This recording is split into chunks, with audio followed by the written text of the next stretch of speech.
Don't worry, folks. We're here. We're live asking the question of the day. What in the wide, wide world of sports is going on here? Well, I'll tell you.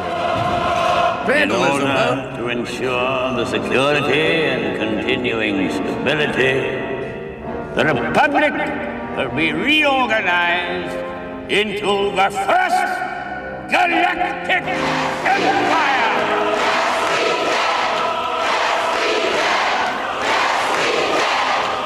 For a safe and secure society.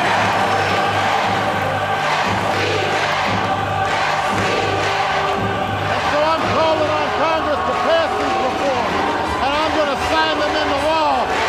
You called down the thunder, well now you got it. You tell them I'm coming, and hell's coming with me, you hear? Hell's coming with me!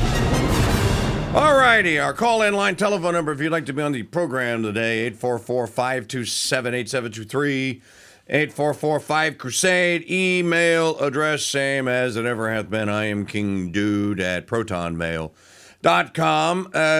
Crusader Stadium, Mike Churchill chat room open for all of your commentary at crusadechannel.com/chat. Your home for the 2026 Win a Pound of Gold raffle, which you can get a ticket or 200 or 1,000, depending on how desperately or how excitedly, rather, you wish to win 1 troy pound of gold from me that I will be sending to someone on July the 2nd. That's next Thursday when the drawing is held. Get your tickets today. It is, I'll say, a fundraiser for the Crusade Radio Guild and Sensus Fidelium. So treat it as a fundraiser and be as generous as you can, because without your generosity, the contest and the raffle doesn't go on, and neither do we.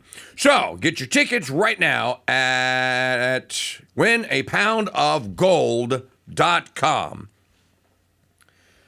Now, I realize this isn't the biggest, most important issue that there is, but I'm going to talk about it anyway. The Green Mile, Sludge Pool, Algae Gate. Algae Gate.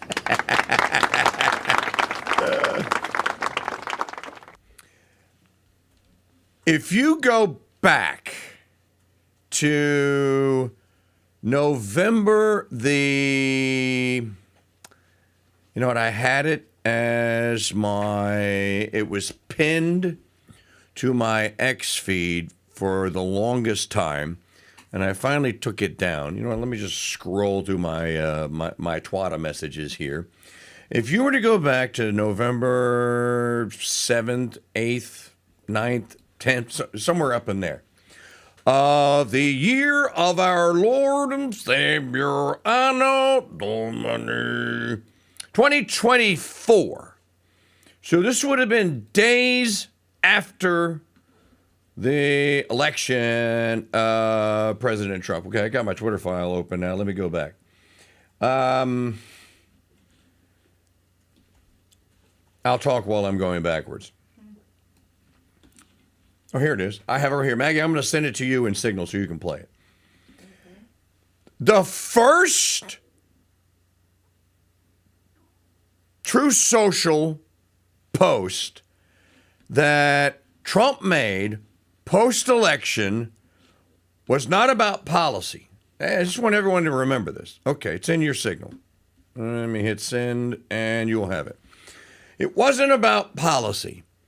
It was about an event that is about to happen, and it was to gin up kind of excitement about the event that's about to happen.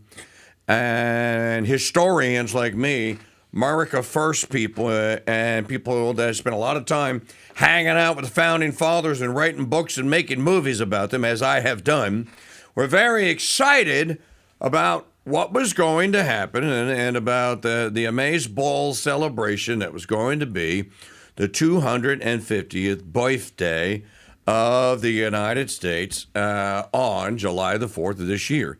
So we're, 11 days away, something like that. And where is the excitement? Well, it has completely been killed. It's vanished. I was asking people last week in an informal radio poll, raise your hand if you had big plans for the July 4th weekend or for the July 4th, 2026, the bi-semi-sesquicentennial 250th birthday signing of the Declaration, or the passing of the Declaration of Independence. And as I said, the Declaration was actually passed on July 2nd, would be the correct date. But everyone says it's July 4th because that's the edited version of Jefferson's work, and that's the it was made famous by a newspaper in Philadelphia. You know, all these stories are in my movies, all of them, and there's some very interesting stories, amazing stories that no one other than people that have worked with me and maybe have heard, like, for example, or watched The Road to Independence, the movie, or watched the Pages of Independence, or listened to it on the subsequent Independence Days, where we kind of went in search of the actual artifacts from July the 4th, and that is, where's the original copy that Jefferson wrote, and were there draft copies of the Declaration? And there were, and if there were, where are they? Well, I can tell you where at least two of them are. In any event, let me take you back.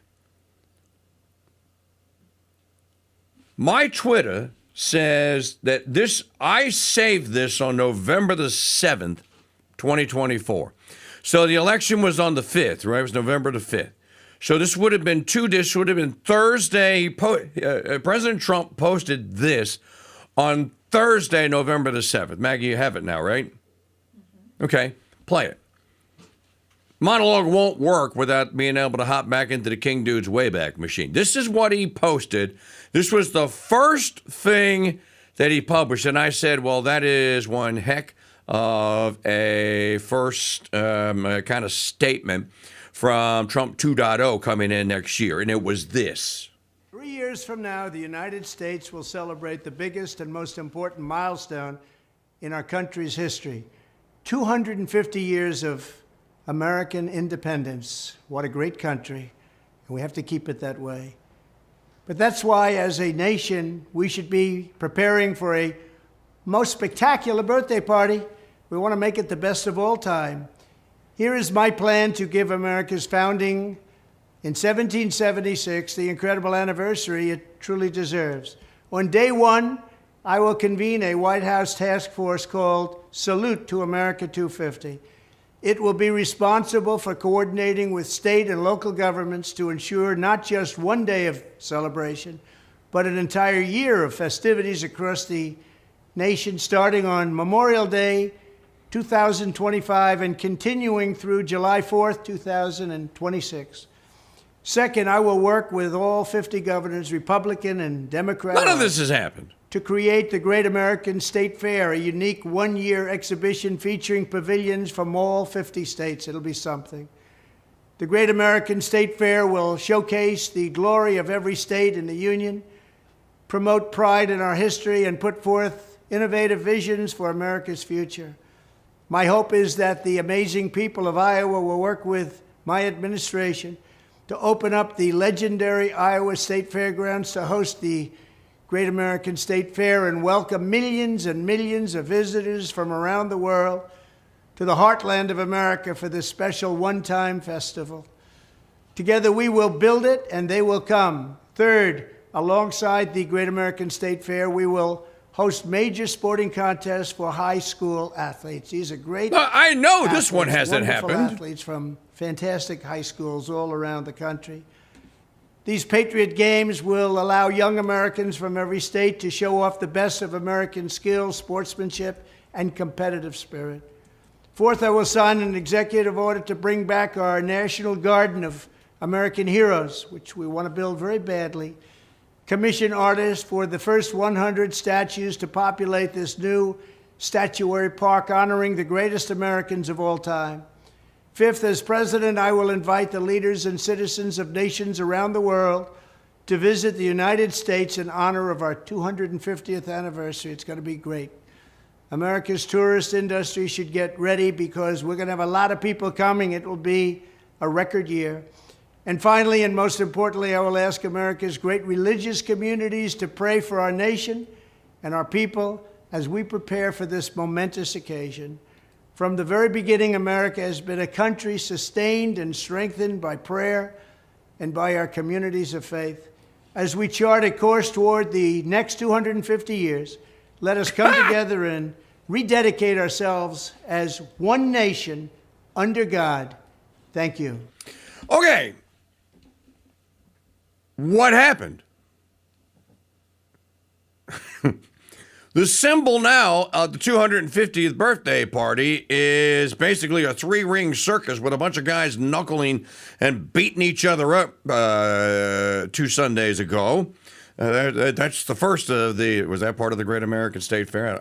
I don't think so. And then the erection of the rest of the three-ring circus. And then now you have the specter of the green sludge of the algae mile that the Washington Monument and the monument at the other, I guess it's Lincoln, are now reflecting green, gooey algae. It's so bad the ducks won't even swim in the water to cool off. And now the latest is, this is an act of vandalism. Our country deserves much better, and it's vandalism. And that's all I'm telling you. Somebody sabotaged the pumps. The pump was sabotaged. And nobody noticed. You know, if you have an in-ground swimming pool in your backyard and you go outside to take the net and scoop the leaves out every day during the summer, which most people do, you will know whether or not your pump is running because, number one, you'll hear it, and number two, you'll see the water motion that is coming from the skim tank or from the skin pit, and then from the various little jets that go along the side of your pool that keep the water moving. So one would kind of notice this, wouldn't you? Well, apparently not. It wasn't noticed until, well, no, why is it green? It looks like lime. It looks like a scene from Nickelodeon. What's going on here? Screw this up. Now, I had that video that I just played for you on my pinned videos on my X and Pride Book accounts. And it sounded great to me, and I was very excited about it. You know, I'm the producer, writer, and director and narrator of one of them, The Road to Independence and The Road to Independence, the movie. So I have spent a little time with this document called the Declaration of Independence, and you might say that I kind of know it like the back of my hand. So I was excited about it. You know anyone now that's still excited about 250? I suppose the old brainwashed people who are MK Ultra'd. You know, we need a name for this. It's I need a modern name for MK Ultra that encompasses Fox, FAUX, fake Fox News. I suppose that the people that are still addicted to the Iranian war and the joy of watching the bombs go off and the rockets red glare, the only rockets red glare are the ones that are being fired from Lebanon or from Israel into Lebanon. But who else is excited about this? Here, this is today. If you go grab the copy of today's New York Times, you will find this. The dispute over events for America's 250th birthday explained. Two national groups, including one backed by President Trump, have planned an array of activities to celebrate the country's semi-quincentennial. States are also hosting many events. Well, where's the hoopla? Why is no one talking about this? The number one topic of conversation is Zionism, Catholicism's moral crisis, the Israelis bombing the Lebanese, oil and gas prices, and then the sludge growing in the reflecting pond. No one's talking about hanging the bunting and baking apple pies and having a hot dog eating contest and whatever else you would think of when you conjure up an image of a celebration for the Declaration of Independence and for the 4th of July. The planning of celebrations for the 250th anniversary of American independence has been underway for nearly a decade, but as July 4th approaches, confusion and criticism have mounted over what some believe has become an overly partisan endeavor. I can't say that it's overly partisan because I can't find it with a search warrant. There's another story. So if you go to, Great American State Fair is, if you go to washington.org, and we'll see it on the homepage. It says a coast-to-coast state fair unlike like no other, daily, June 25th. That's in 2 days. July the 10th, times vary. A Great American State Fair is a 16-day national exposition running from June 25th, spanning from the U.S. Capitol to the Washington Monument. Now, they got a major problem here because the Washington Monument, the reflecting pond, is basically condemned. Maggie, is it still open? Or people still... You can still walk around and see the sludge. Yeah, but Trump has now posted National Guard. National Guardmen are men and women are walking around making sure no one's touching the water or getting their hands in the water. Okay, so nothing screams independence, freedom, and liberty like armed troops marching around in some kind of an arrangement or in sequence around a body of water, guarding it to make sure that nefarious types can't stick their hands in the water. The once-in-a-generation feature. Okay, I suppose that the upshot of all of this is it was supposed to be all of us celebrating. The Mike Church Show will give away the most incredible prize in broadcast history and change the way the world thinks about talk media and talk media hosts forever. Membership has its privileges. American Express was right back in the 1970s. Membership has its privileges, and no membership privilege is greater to a Red, White, and Dude Nation listener than membership in the elite membership club that is the Dude Number. Here's Lee to tell you how to get yours. That's right, King Dude. Membership does have its privileges. And when it comes to the Dude Number, applying for membership has never been easier. Just head to mikechurch.com/dude to start the membership process. Your unique and one-of-a-kind membership and all the privileges that come with it awaits you. As a member, you'll enjoy private chat groups, VIP privileges to all Mike Church Show events, early access to new Dude-geared store items, and of course, your unique Dude Number. Dude 1210 reporting all quiet on the Eastern Front. This is Mike's favorite punching bag, Dude number 13. Hi, this is Steve. My Dude Number is 2112. Dude Number 2004, proud member of the Red, White, and Dude Nation reporting for duty. Become a part of something bigger than any talk show there is and apply for your Dude Number today at mikechurch.com/dude. Membership has its privileges. I think I'll go to sleep and dream about piles of gold getting bigger and bigger and bigger. Here's a piles and piles of gold fun fact. When making Raiders, Spielberg chose the Golden Ark of the Covenant because he knew audiences wouldn't go, ooh, ah, if Nazis stole a parchment scroll containing a psalm. Now, we don't know where the lost Ark is, but we do know that Mike Church has 1 troy pound of gold in his safe, and that he's going to give it away on July 2nd, and you don't have to say, ooh, ah, to win it. Win Mike Church's Pound of Gold. Tickets on sale now exclusively at winnapoundofgold.com. Ark of the Covenant sold separately.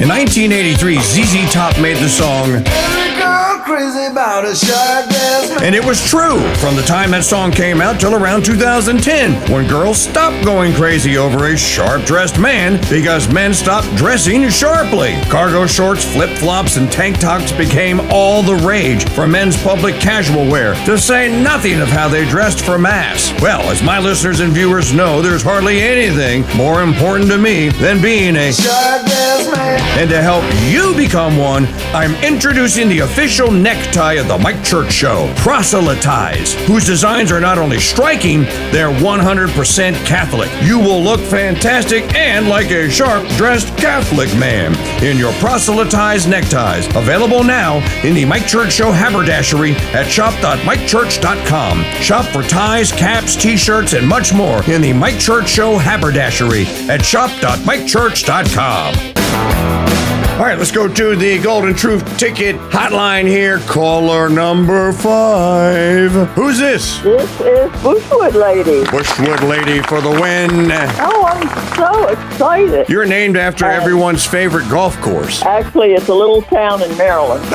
Bushwood, Maryland. I don't think I have ever been there. Well, it's right on the Wycomico River. Oh, sounds... Across from Robert E. Lee's birthplace in Virginia. That is an important landmark. Yes, and we're the only probably southern part of Maryland left. So you still sing Maryland, My Maryland? Yes, in the old way.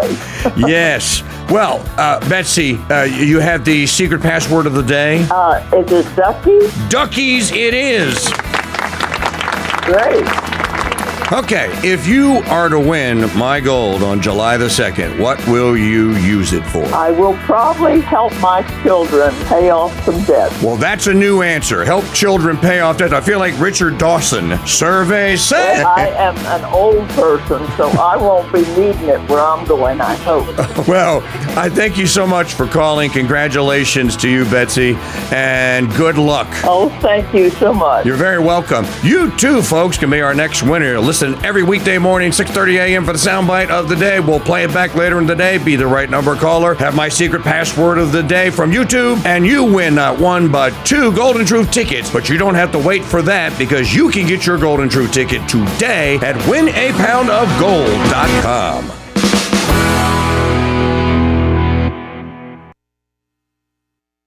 Mike Church. Some MAGA cons think he has a hole in his head because Trump's rambling bullshit goes in the right ear and then right out the other.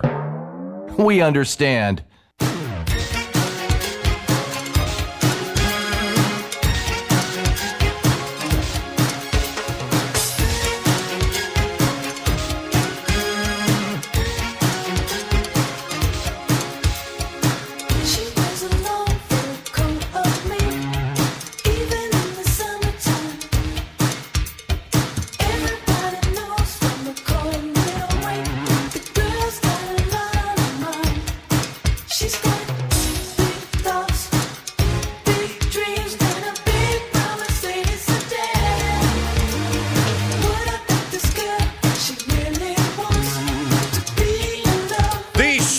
Of Sapientia, the Oracle of Optimism, the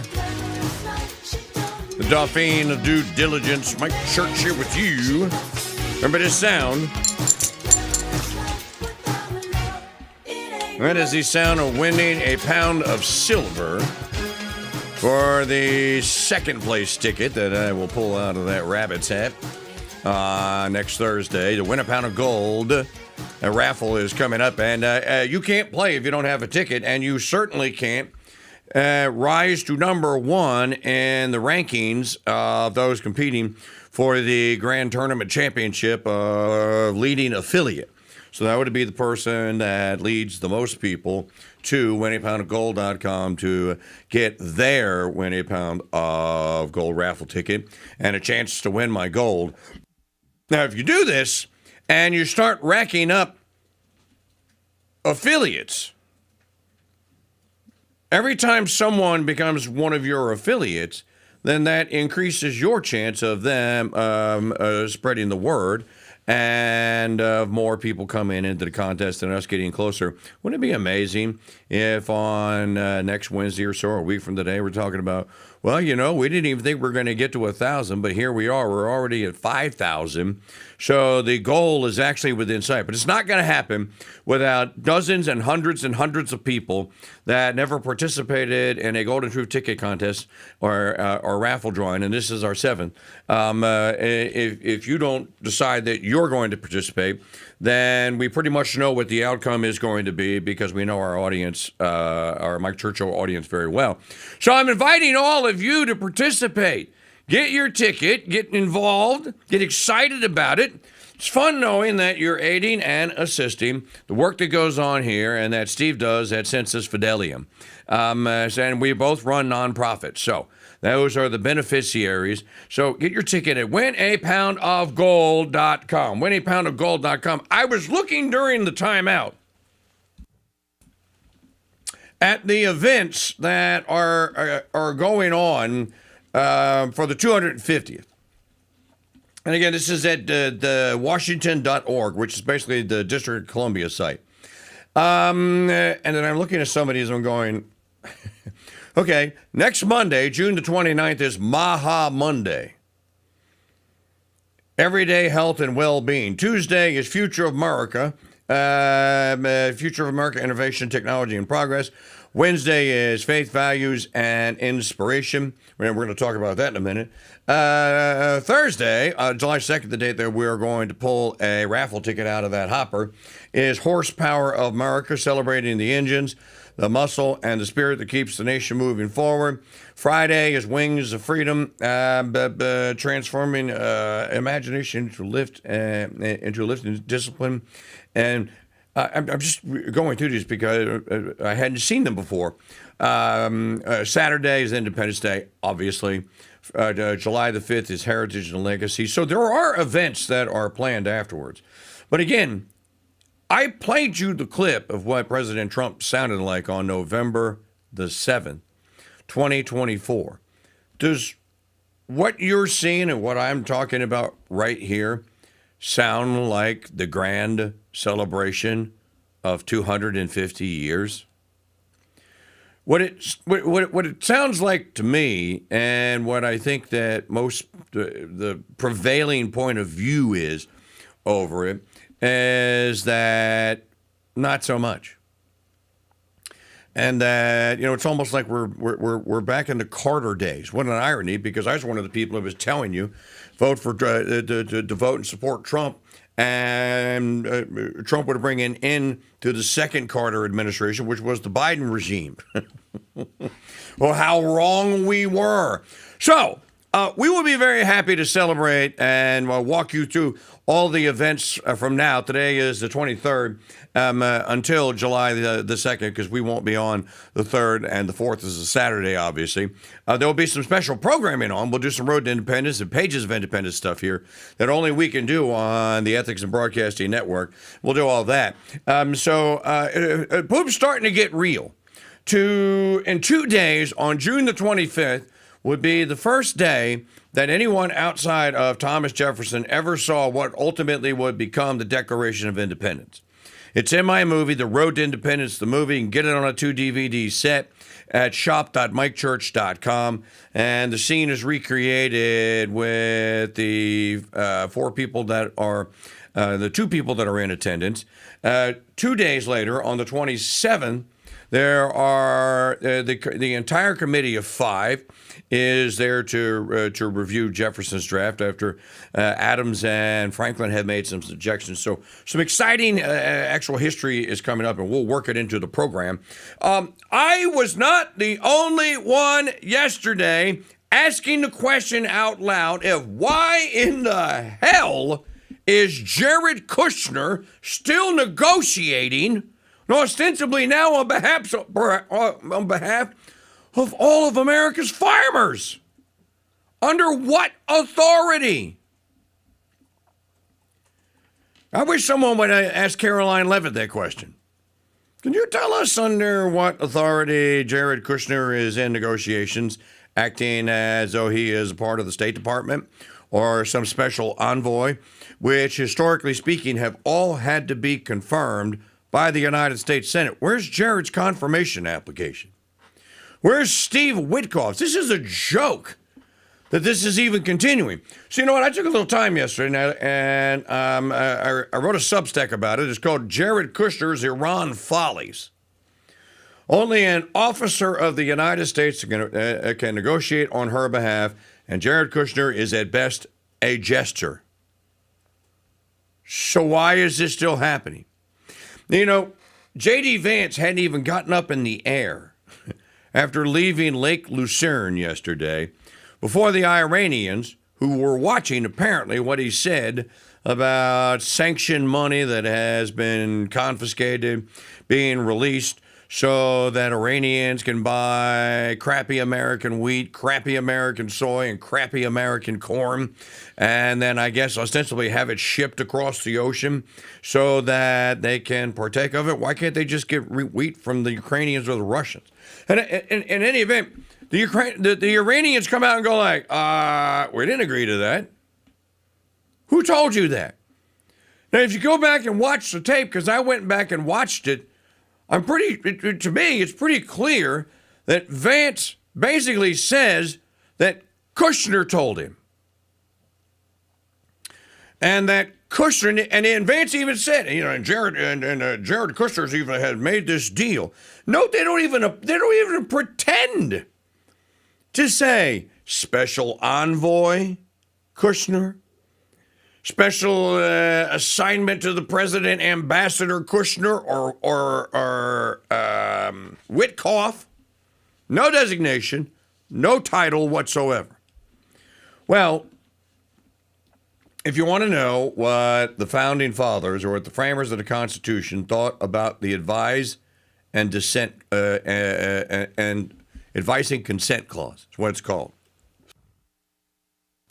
The earliest work that was ever published on the plain meaning of all of the clauses in the U.S. Constitution, outside the Federalist and then the ratification debates, was St. George Tucker's book that he wrote on the U.S. Constitution.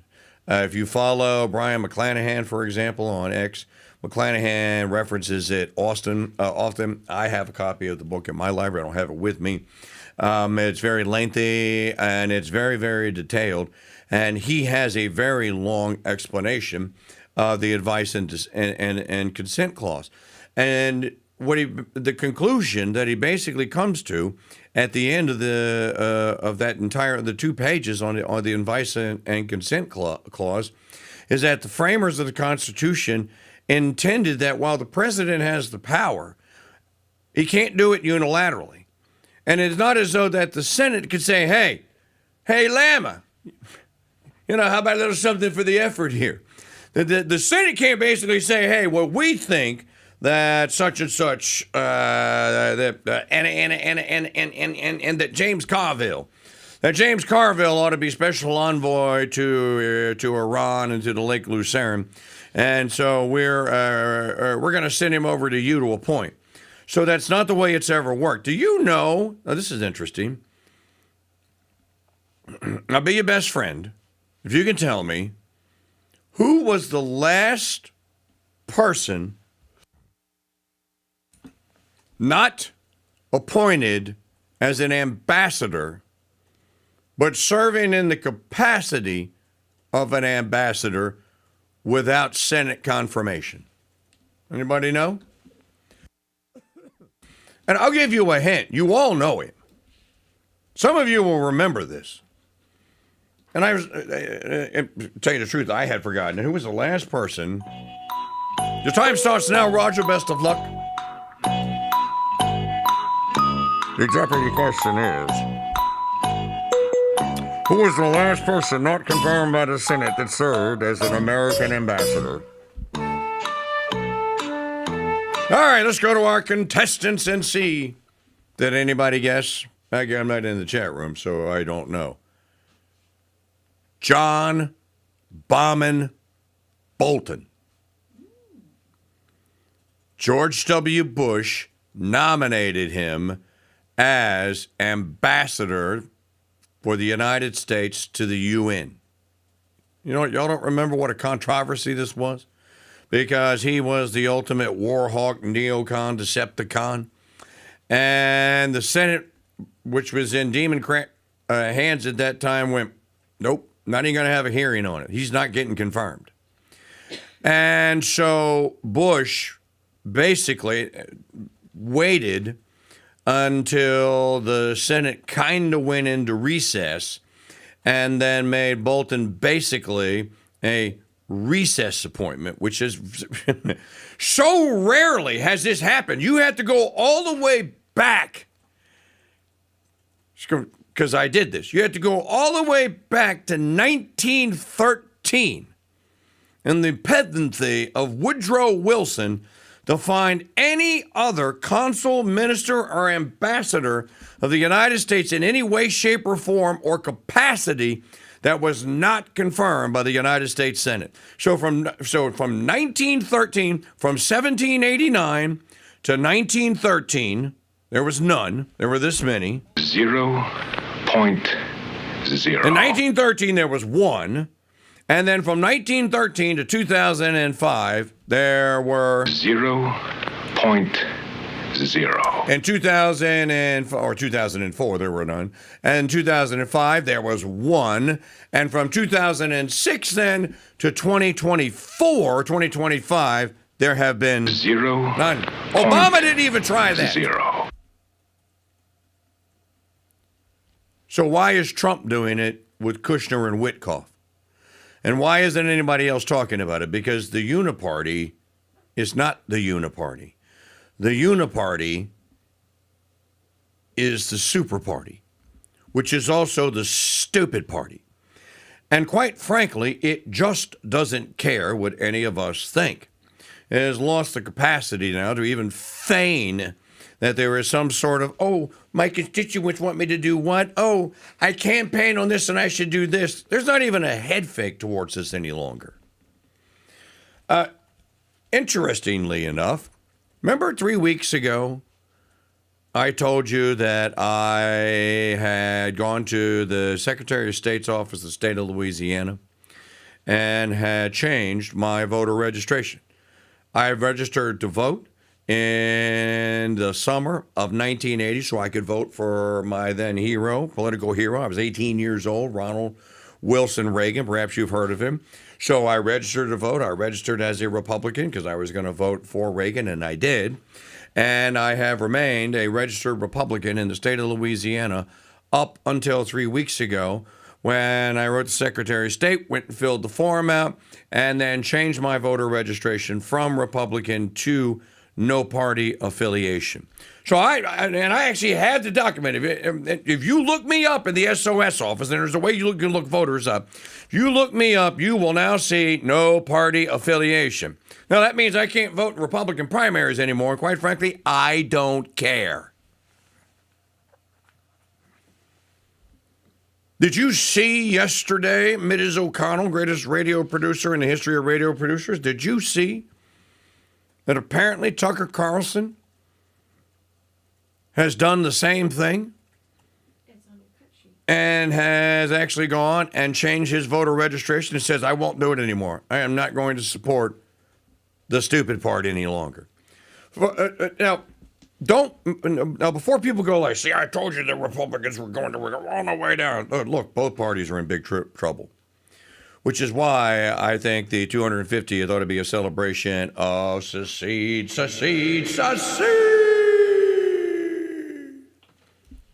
and secession in general. Because that's what happened, and I believe that that's what needs to happen again. We are so far beyond, so far beyond effecting a repair. Hey, can you pass the crescent wrench over? No, I think you're going to need more than a crescent wrench, bro.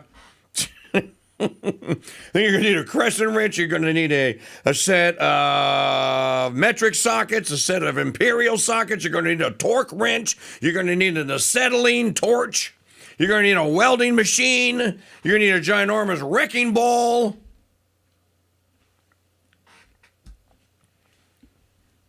Let me throw another one in that we're going to talk about during the course of the program. It was revealed yesterday by Bishop Robert Barron in a recent interview. Archbishop Vincenzo Paglia, former Grand Chancellor of the John Paul II Institute on Marriage and Family Life, confirmed the worst suspicions that many of us had. He admitted that the changes he made at the Institute during the Pope Francis years were designed to initiate a very profound, his words, reform of the idea of the natural law. Instead of absolute moral norms grounded in a keen understanding of the basic goods, he and his colleagues were proposing a moral theory rooted in historical discernment of subjective and cultural experiences. Not an armchair theology, but one operating within history and within people's lives. Those are all quotes. This, of course, is the language of trendy postmodernism, and it is dangerous indeed.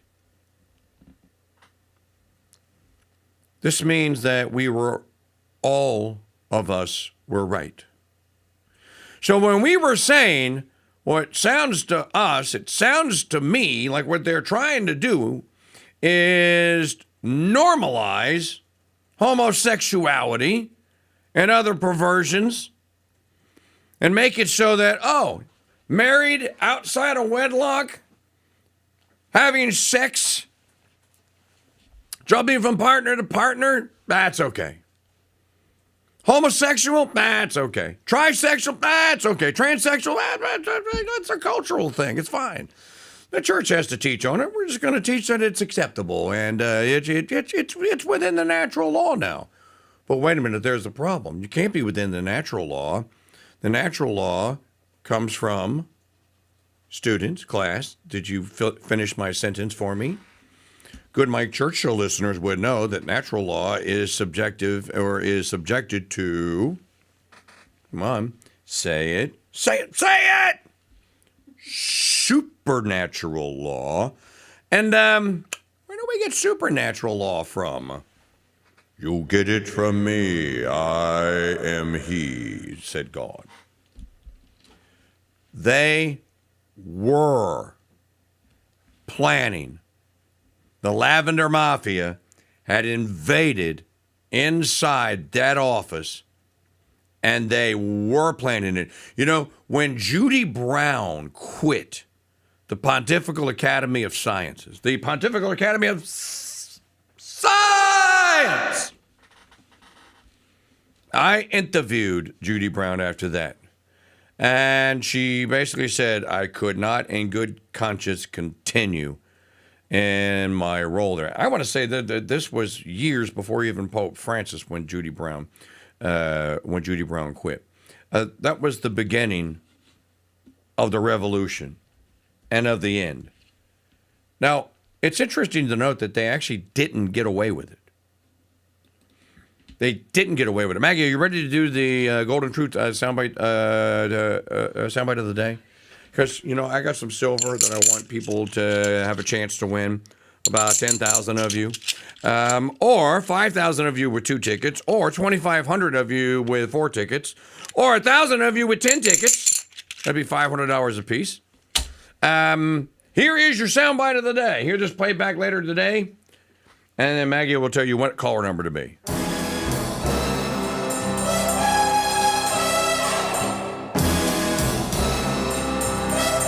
Oh, it's an oldie but goodie.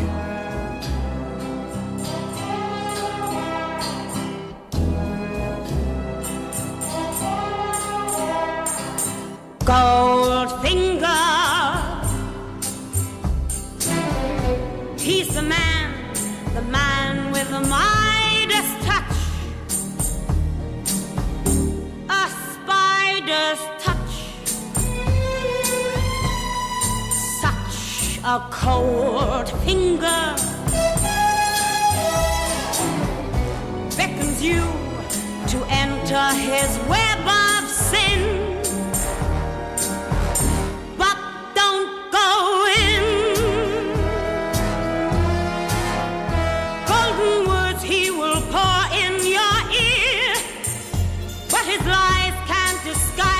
you feel for a golden girl. You know, I just want to hear Dame Shirley sing. Go ahead and spin the wheel, Maggie.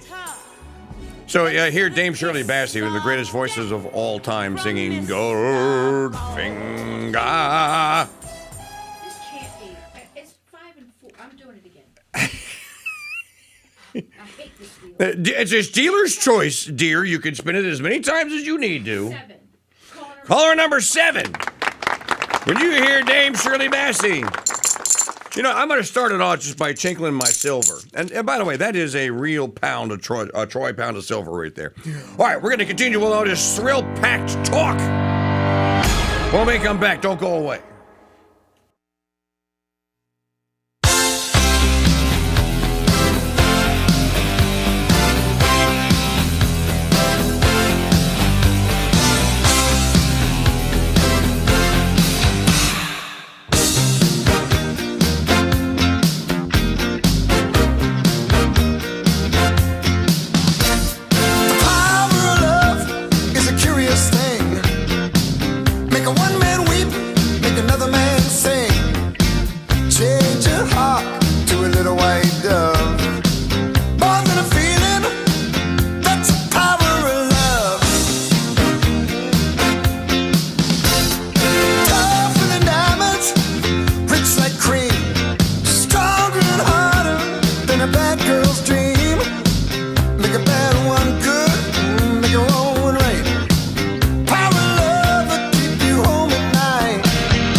The Crusade Channel, talk radio the way it should be. Broadcasting live from Madisonville, Louisiana, and streaming 24/7 at crusadechannel.com.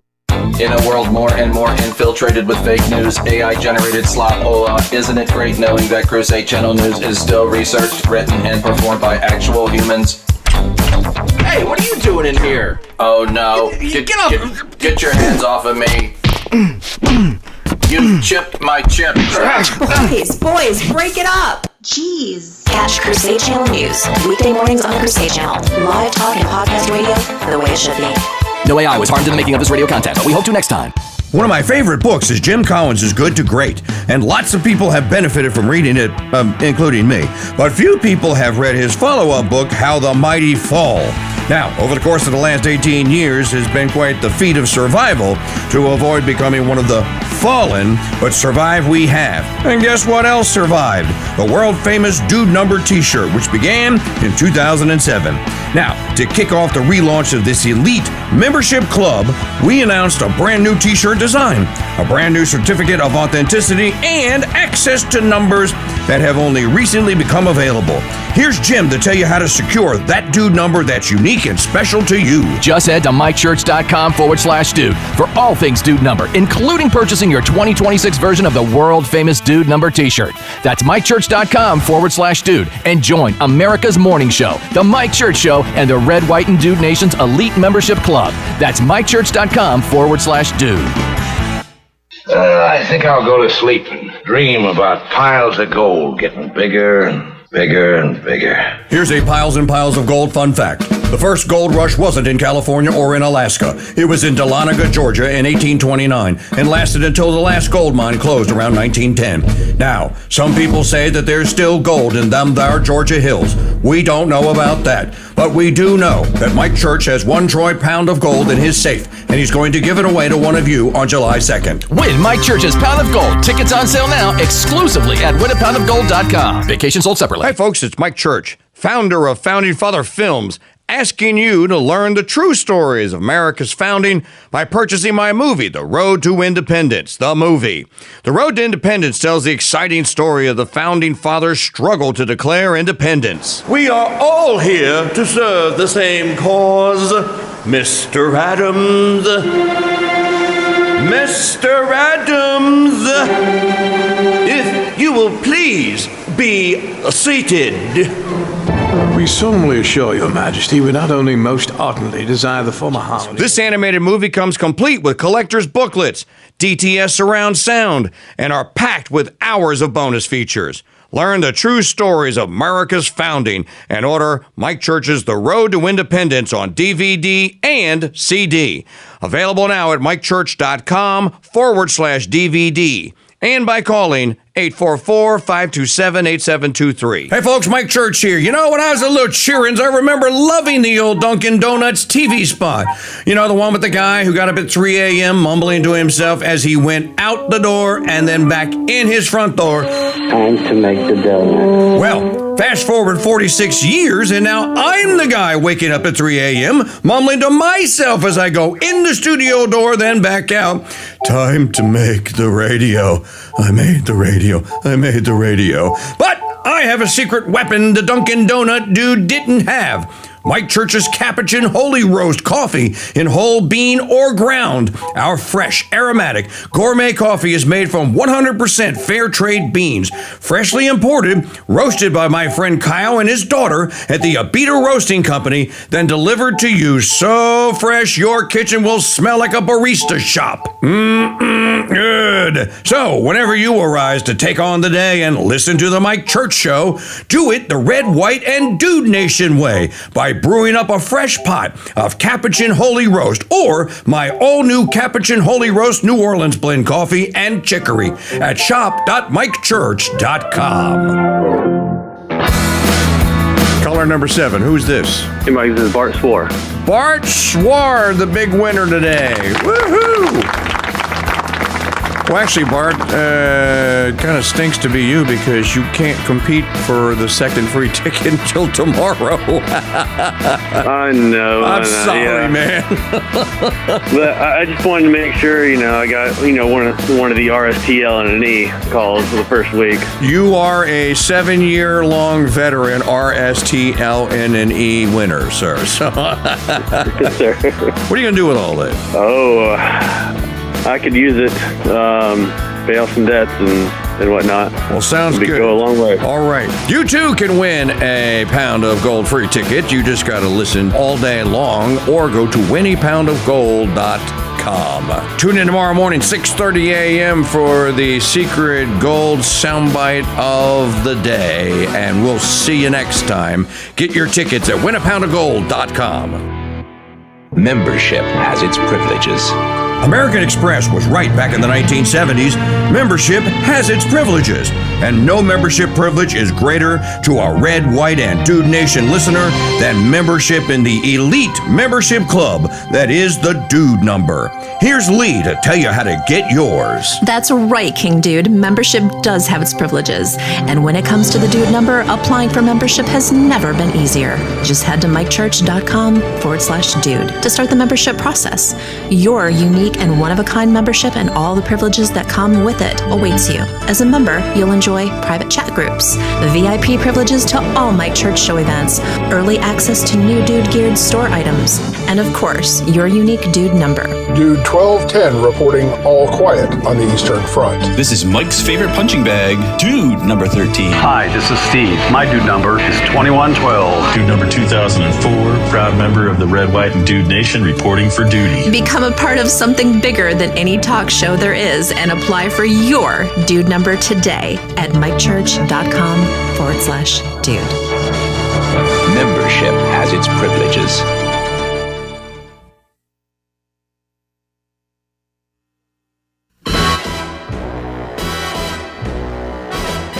You want your favorite talk show shaken. Do you expect me to talk? Not stirred. No, Mr. Bond, I expect you to die. The Mike Church Show bar is serving mega martinis with non-DEI vermouth and a Red, White, and Dude Nation olive. And it's always happy hour. I'd like to talk a little bit about the war in the Persian Gulf. Big doings in the Persian Gulf. You know my favorite part of that war? It's the first war we ever had that was on every channel plus cable. And the war got good ratings too, didn't it? Got good ratings. Well, we like war. We like war. We're a warlike people. We like war because we're good at it. And you know why we're good at it? Because we get a lot of practice. This country's only 200 years old, and already we've had 10 major wars. We average a major war every 20 years in this country, so we're good at it. And it's a good thing we are. We're not very good at anything else anymore. Huh? Can't build a decent car, can't make a TV set or a VCR worth of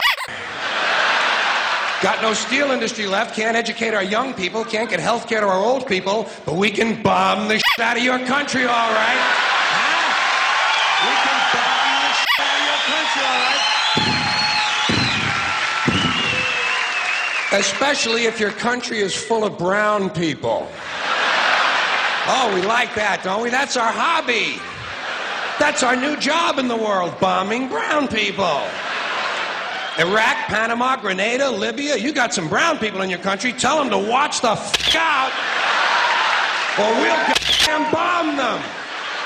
Well, when's the last white people you can remember that we bombed? Can you remember the last white? Can you remember any white people we've ever bombed? The Germans, those are the only ones, and that's only because they were trying to cut in on our action. They wanted to dominate the world. Bullshit, that's our f***ing job.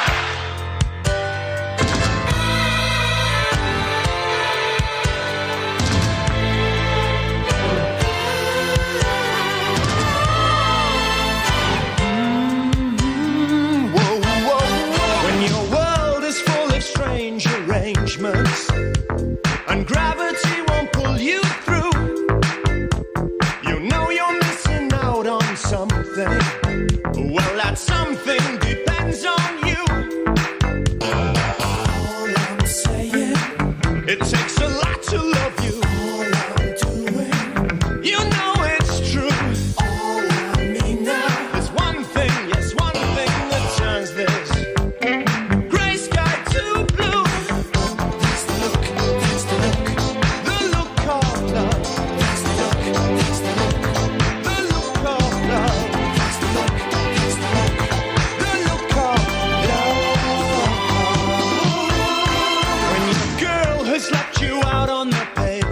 How you doing?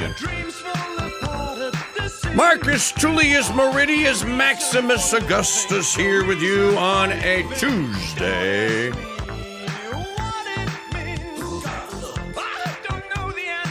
You're home for the 2026 Win a Pound of Gold.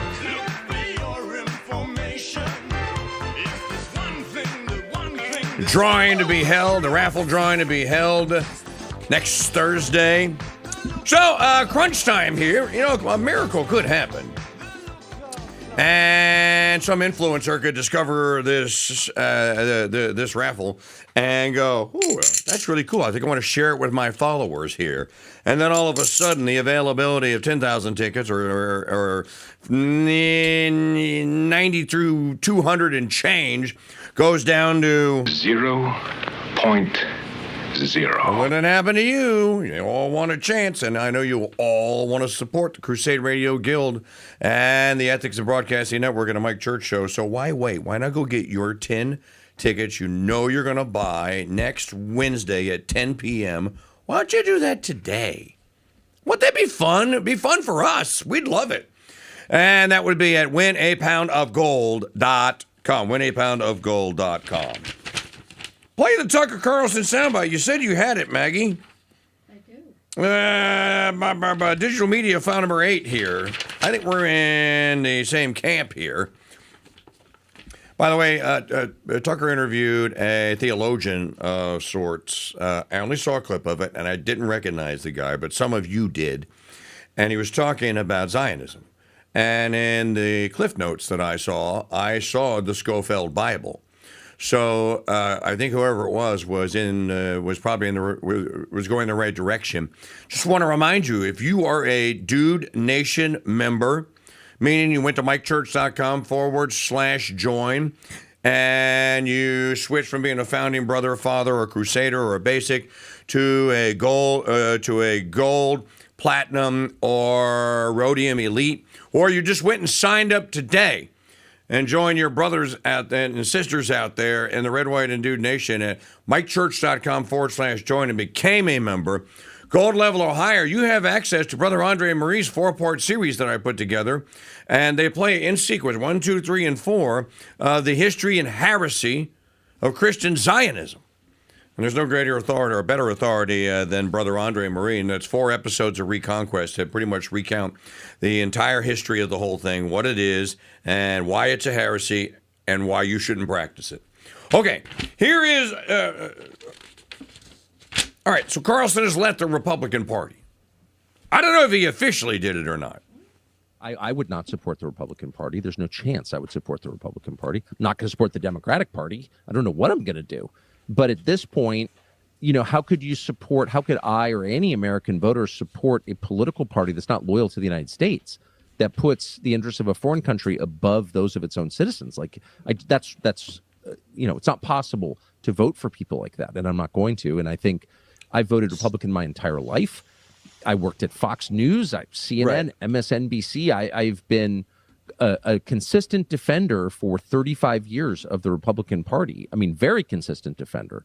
But there's no defending this because it's immoral, and it's exactly the opposite of what a political party in a democracy is charged with doing, which is representing its own voters, its own citizens, its own nation, and they're not doing that. So, no, I'm out. And if I'm out, then I think a lot of other people are out.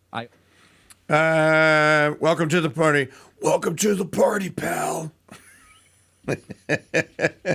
I need to have that on my hotkey here. Welcome to the party, pal.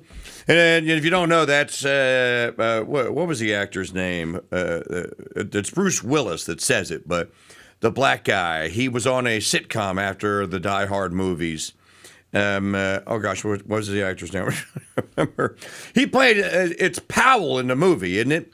Where the car gets thrown out of the window and it's coming towards him, and he's got to back his police cruiser up at like 60 miles an hour to get out of the way. And then Bruce Willis looks down and he goes like, "You survived," or it looks like, "Oh, I'm so glad you made it." And then the cop goes, "Man, what the blah blah bleep bleepity bleep was that?" And Bruce Willis goes, "Welcome to the party, pal." Well, Tucker, welcome to the party. But I want to go a step farther, because just being in opposition doesn't accomplish anything. And being the minister of outrage porn, which a lot of and I'm not saying that he is, also doesn't accomplish anything. Maggie O'Connor was noting something today during our show prep. There are guys out there that have hundreds upon hundreds of thousands, if not millions, followers out there in the Twitterverse and the YouTubeverse and what have you. They don't do anything differently than what we do, other than we try and actually put our ethics in broadcasting on display every day. So Maggie gets a soundbite from, what is that clown's name? Eric Doherty, who never gives attribution. Do you all know what attribution is? If you don't know what attribution is, let's pretend that we're all back in kindergarten and we're going. This is it's nursery school time, okay?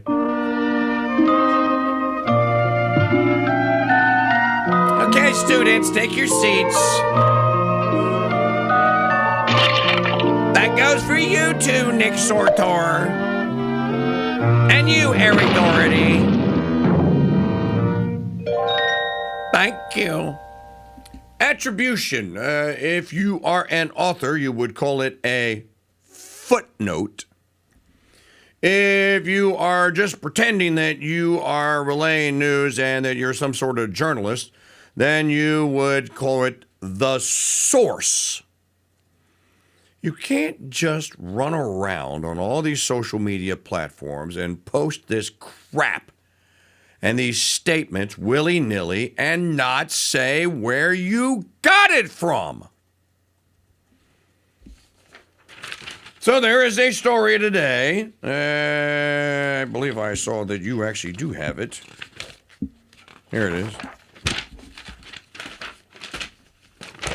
This is a story that was posted without attribution. You found the story. So the greatest radio producer in the history of radio producers saw the soundbite, OMG breaking!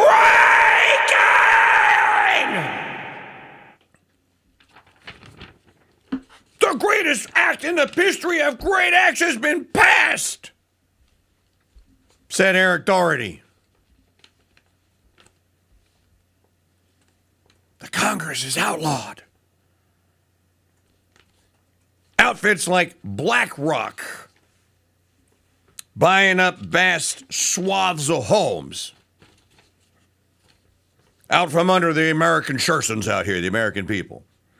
A good thing, I think, especially if they are supplied with foreign money. I think then it is the Congress's duty and responsibility to actually do that. Senate passes bill to lower housing costs and restrict Wall Street from buying homes. Anyone ever ask or think about the question where did the authority and the power ever come from? From basically crime syndicates buying individual single unit family homes and pretending as though they were going to be the owners of them, when in fact what they were trying to do and what they did was basically confiscate and corner the market. So one of the things that you could do with the now I'm going to get a little technical here, but that's what we do here on the Mike Church Show. So if you're a new listener, you get the benefit of this. I think there are like 5 measures of money supply. Don't call me on that. Like Dawes, John Dawes, or John Clark said of Clark and Dawes, do I need a lawyer? I feel like I'm entitled to representation. He goes, no, this is just simple questions. There's simple questions that I can handle here, because I am an economist.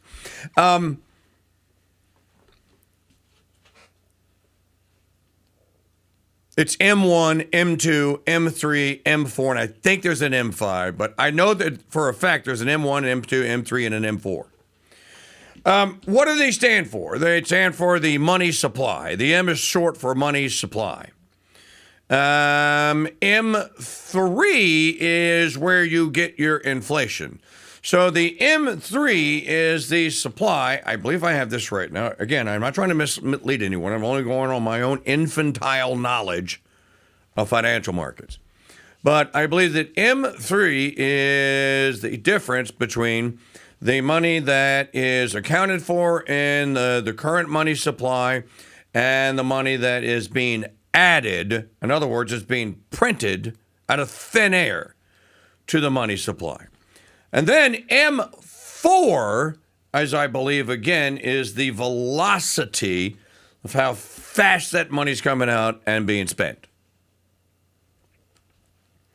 Now, if you had a system that just had currency based on this, none of that would exist. That would not exist. But because we have what's called a fractional reserve banking and currency-based system here, all of this is possible. Now, what did BlackRock do during the stimmy check phenomenon that the Biden regime cursed all of us with during the Great Reset?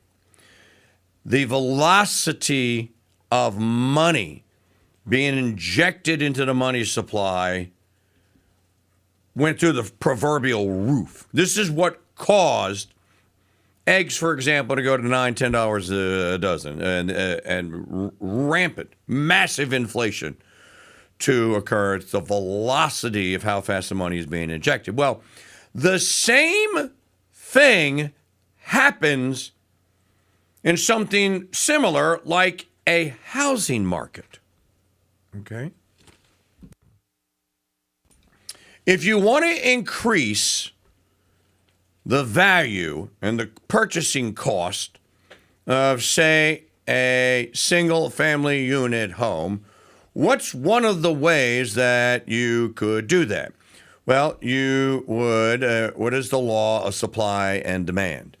So supply, when there is a glut, the price is supposed to do what? It's supposed to go down.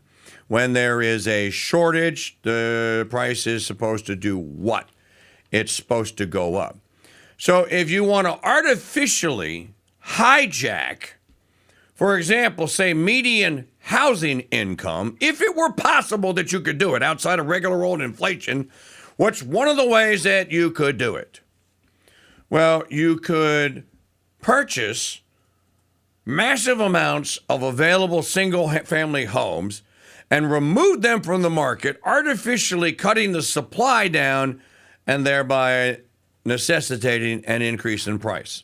Now, if you had the power to do this, because you had the capital to do it, then you could make yourself a boatload of federal money in a matter of 6 months or a year, and you just get rid of all those properties you never intended to live in because the prices of all of them have gone up.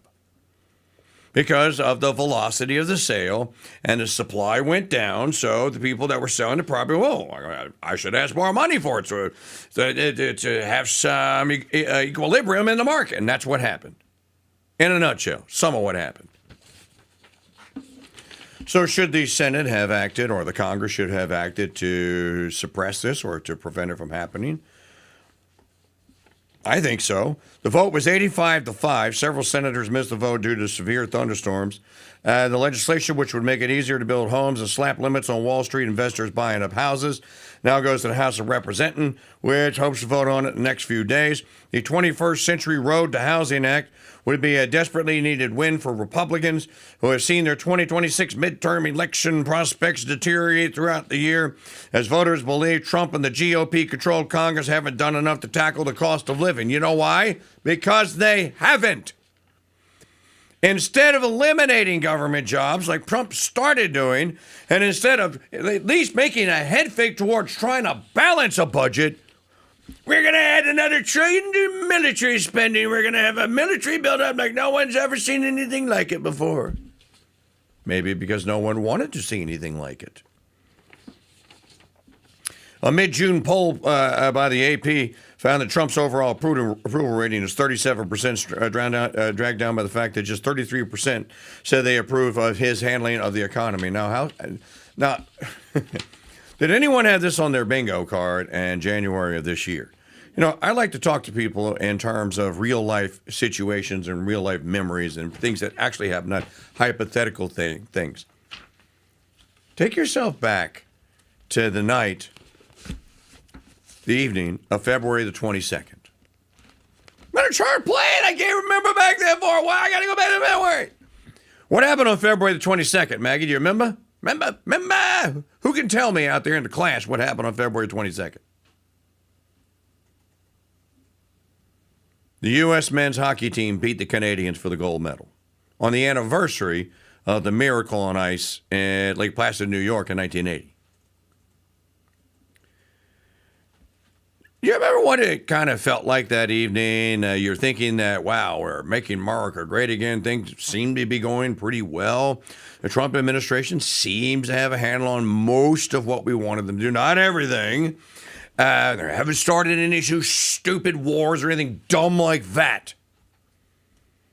And then, of course, the State of the Union would come up and the hockey team would go, and then the other people that were pointed out, and all is well with the world.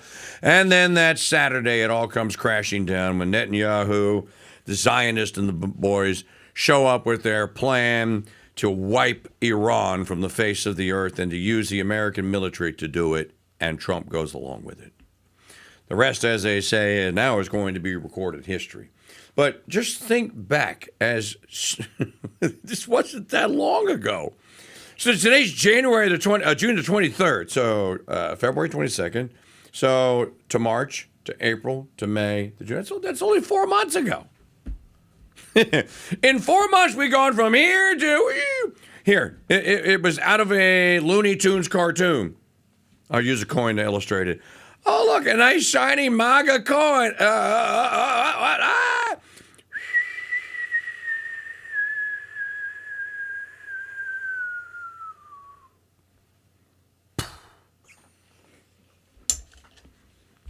over.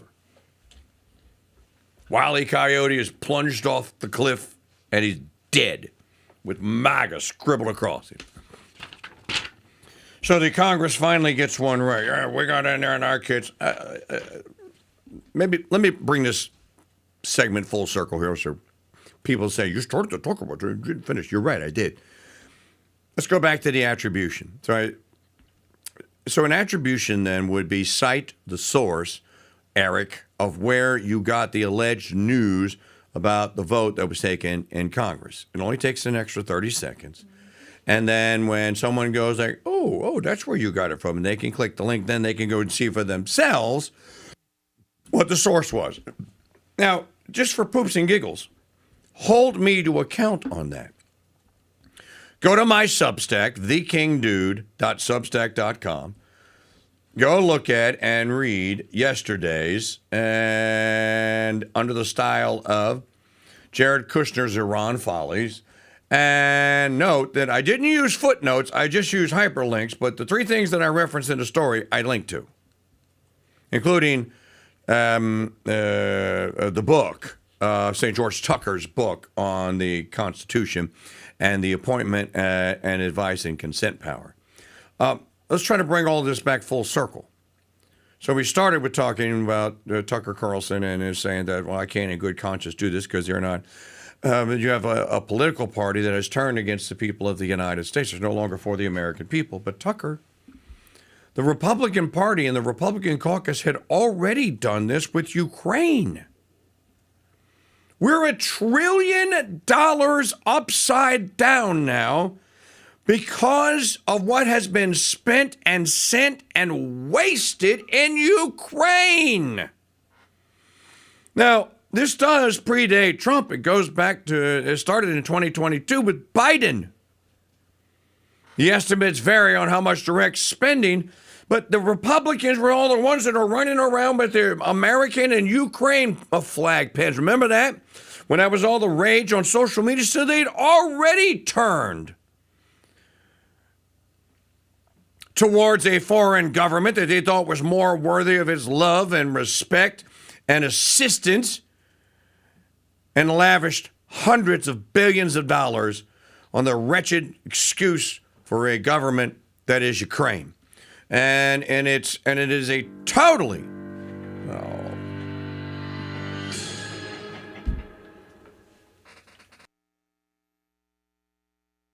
I'll go to sleep and dream about piles of gold getting bigger and bigger and bigger. Here's a piles and piles of gold fun fact. In 1971, if D.B. Cooper had jumped out of an airplane with $200,000 worth of gold instead of U.S. currency, he would have $25.4 million in gold bullion today. Now, we don't know where D.B. Cooper's money is, but we do know that Mike Church has 1 troy pound of gold in his safe and that he's going to give it away on July 2nd. And you don't have to jump out of an airplane to win it. Win Mike Church's Pound of Gold. Tickets on sale now exclusively at winapoundofgold.com. D.B. Cooper and Cocaine Bear Parachute sold separately.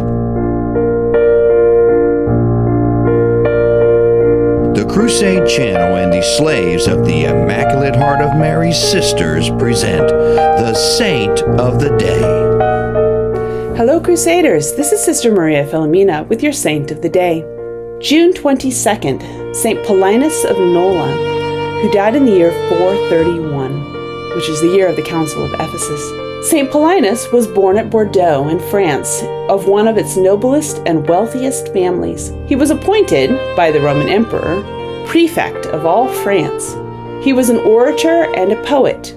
In rank, he finally became a Roman senator and then prefect of Rome. He married a Catholic Spanish girl named Teresia. She brought him into the Catholic Church, and Paulinus was baptized when he was 31 years old. The only child of Paulinus and Teresia died in infancy. After this, they both consecrated themselves to God. Teresia sold all her possessions, gave them to the poor, and became a nun. And Paulinus, under the direction of St. Ambrose of Milan and under the inspiration of St. The Crusade Channel and the slaves of the Immaculate Heart of Mary's Sisters present the Saint of the Day. Hello, Crusaders. This is Sister Maria Filomena with your Saint of the Day. June 23rd, Saint Etheldreda, or Saint Audrey. She died in the year 679. Saint Etheldreda was an East Anglian, that is a British, princess and later a queen. Driven to do so by her parents, she first married a prince named Tonbert. He permitted her to keep perfectly preserved her virginity. 3 years after their marriage, he died. Later, she was forced to marry a powerful king from Northumberland named Egfrid. Still preserving her virginal purity, after 12 years of married life, she was permitted, with her husband's consent, to become a nun. She founded a monastery on the island of Ely. 3 of her sisters are saints: Saint Sexburga, Saint Withburga, and Saint Ethelburga. The great Saint Wilfrid was one of her spiritual advisors and protectors. Saint Audrey, or Saint Etheldreda, for centuries was one of the most loved and venerated saints England ever had. She comes from England's golden age. She was not quite 50 years old when she died. Her precious body is still incorrupt. It is also the feast of Saint Joseph Cafasso, who died in 1860. Saint Joseph Cafasso was a secular priest of Turin. He was small in stature and had a deformed spine, which caused him much suffering. As a rector of the seminary, he quickly became renowned for his teaching ability and wonderful influence on young priests, telling them that worldliness was their greatest enemy. He founded the Society of Mary, later called Marianists. He spent many hours in the confessional. He accompanied over 60 men to the scaffold, and not one died impenitent. He called them his hanged holy ones. When young John Bosco first met Father Cafasso, he told his mother he had met a saint. For over 20 years, St. Joseph Cafasso was St. John Bosco's teacher and spiritual director. It was St. Joseph Cafasso who directed Don Bosco toward his apostolate of forming the youth in Turin. St. Etheldreda and St. Joseph Cafasso, pray for us. Thank you for joining us for this brief summary of the lives of today's saints. Tomorrow's saint is St. John the Baptist on his birthday. To access all of our Saint of the Day recordings as podcasts, head to crusadechannel.com/saints. You can learn more about our sisters and contribute to the building of our convent by visiting stphilomenaconvent.org. I'm Sister Maria Philomena, and until next time, God bless and Mary keep you.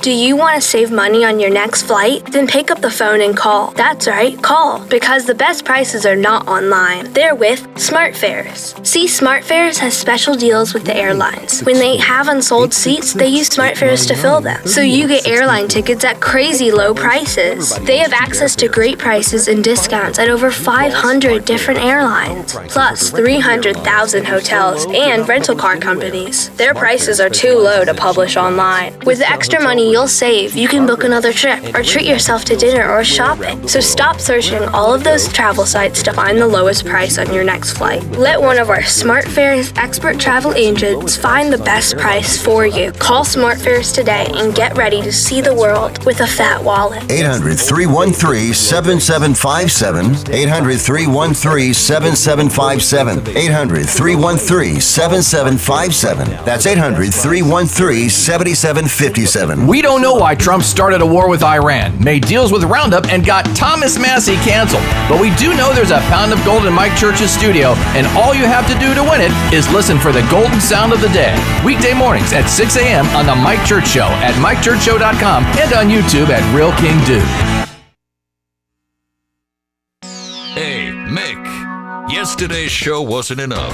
It's time to crack open another can of Mike Church Show whooping. This guy just don't want to win, you know. He wants to bury you. He wants to humiliate you. He wants to prove to the whole world that it was nothing but some kind of a freak the first time. Hey, freaks don't hear the rocky music before they leave satellite radio. How about Fresca? The Mike Church Show. Weekday mornings on the Crusade Channel. King-sized truth. From radio-sized speakers.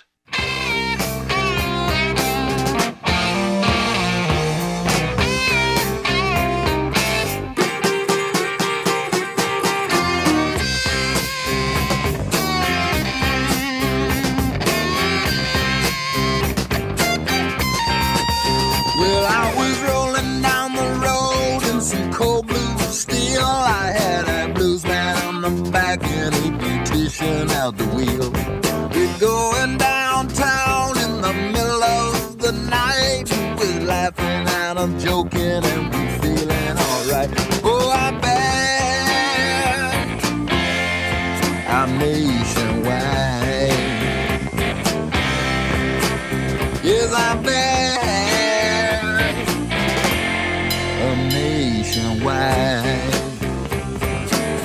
radio equivalent of the last blockbuster movie rental store. The Mike Church Show stands in defiance of the demonic world of digital streaming boredom. Here on this live show on a Tuesday, welcoming all of you listening in on the network, wherever you may find yourself listening at today. You should subscribe to our YouTube channel at Real King Dude. And then for extra credit, this portion of the program brought to you by the Dude Nation Metal Member Service. So when this contest is over and we go back to normal broadcasting and go back behind the paywall, the only way that you'll be able to access this program on most days is by being a Dude Nation Metal member. So many of you are going to go like, well, I started this, that King Dude Mike Church Show started to wear on me. Well, it's supposed to. That's how and why radio shows, good ones, stayed on the air and have entertained, enlightened, and entertained, and educated audiences for 7 decades now. But we're not going to survive much longer without your support and without your help. Thus, the Golden Truth ticket and the raffle drawing for the pound of gold. And all of you are going to go right now and get your tickets at winniepoundofgold.com. But then you're going to double that effort and you're going to say, you know what, I'm going to join the Red, White, and Dude Nation and become a Gold Novel member. And I'm going to go to mikechurch.com/join. And I'm going to join during this segment, Mike. And I'm going to do so because I love you so much, and Maggie too, and all of our new chatting friends. So you can read my name on air at the beginning of the next segment, by gum. There ought to be a competition. I ought to have to go like, I'm going to go in alphabetical order. So many of you people signed up during this timeout. So, mikechurch.com/join. Is this you? Am I going to read your name? Good. Thanks, Buckshot. Did you hear the dog? The dog went, oh.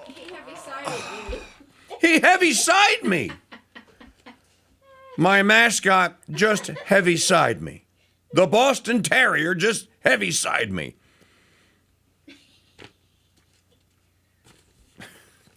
We need to have a buckshot cam. I think people would pay for a buckshot cam. Would you guys pay for a buckshot cam? He sleeps. You'd just be watching him sleep. I know, but sometimes you hear it.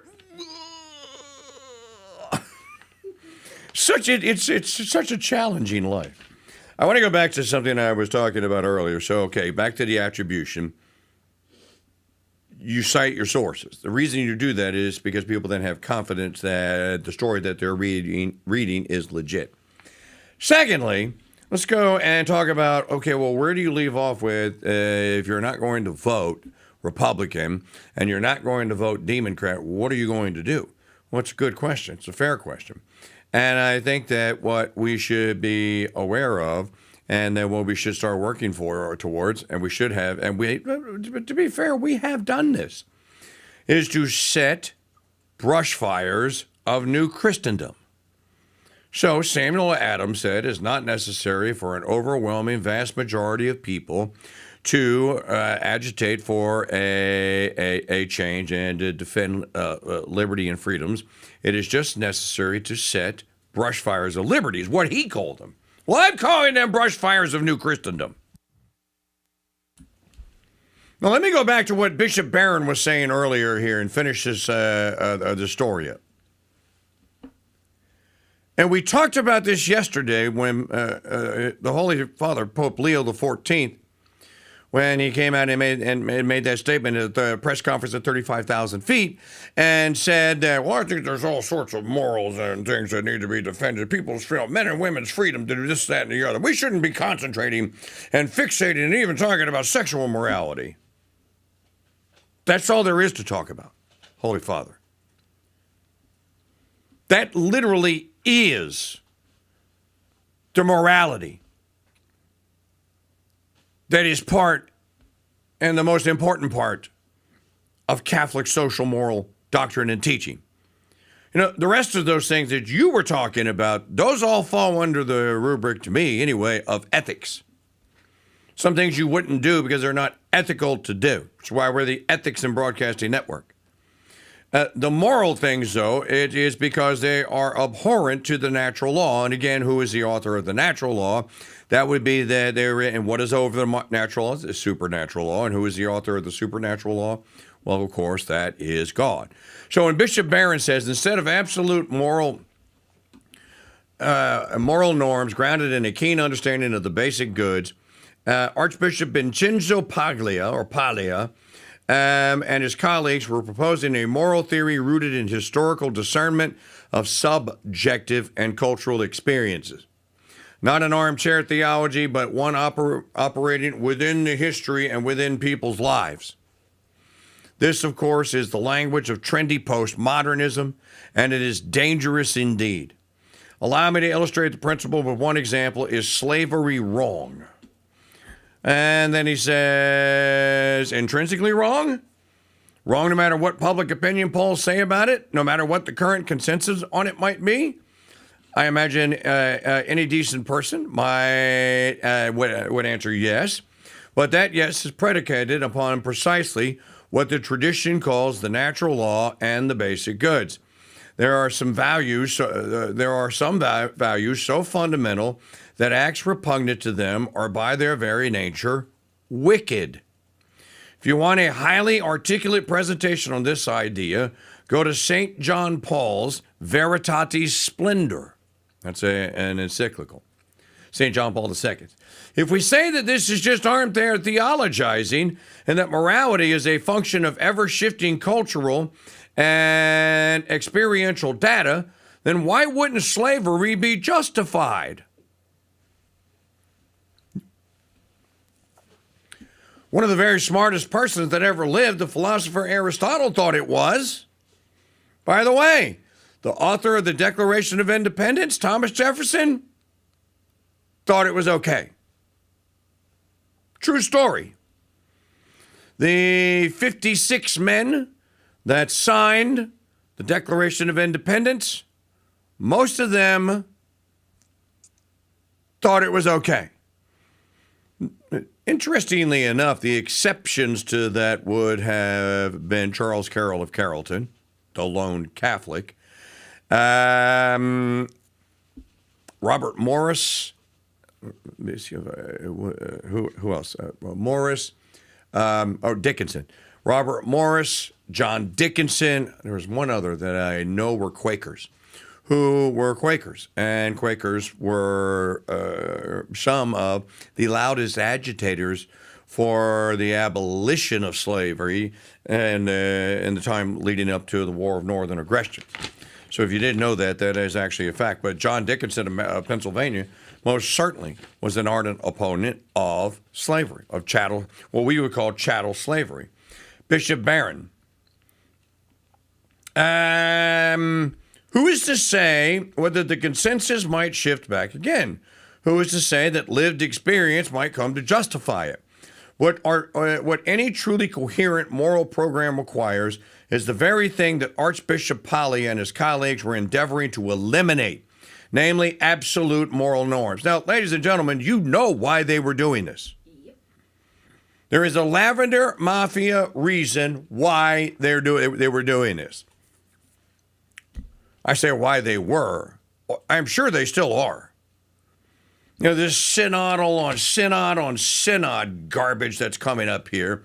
I'm pretty sure that this will be an attempt, at least by some of those intendants, and maybe even tacitly by the Holy Father himself, to basically try and make Catholic social moral teaching when it comes to sexual morality subject to the current acceptable, quote, norms, close quote, of the day. That will be an unmitigated disaster for Christ and his church, and therefore I do not believe that the Holy Ghost will allow them to do it.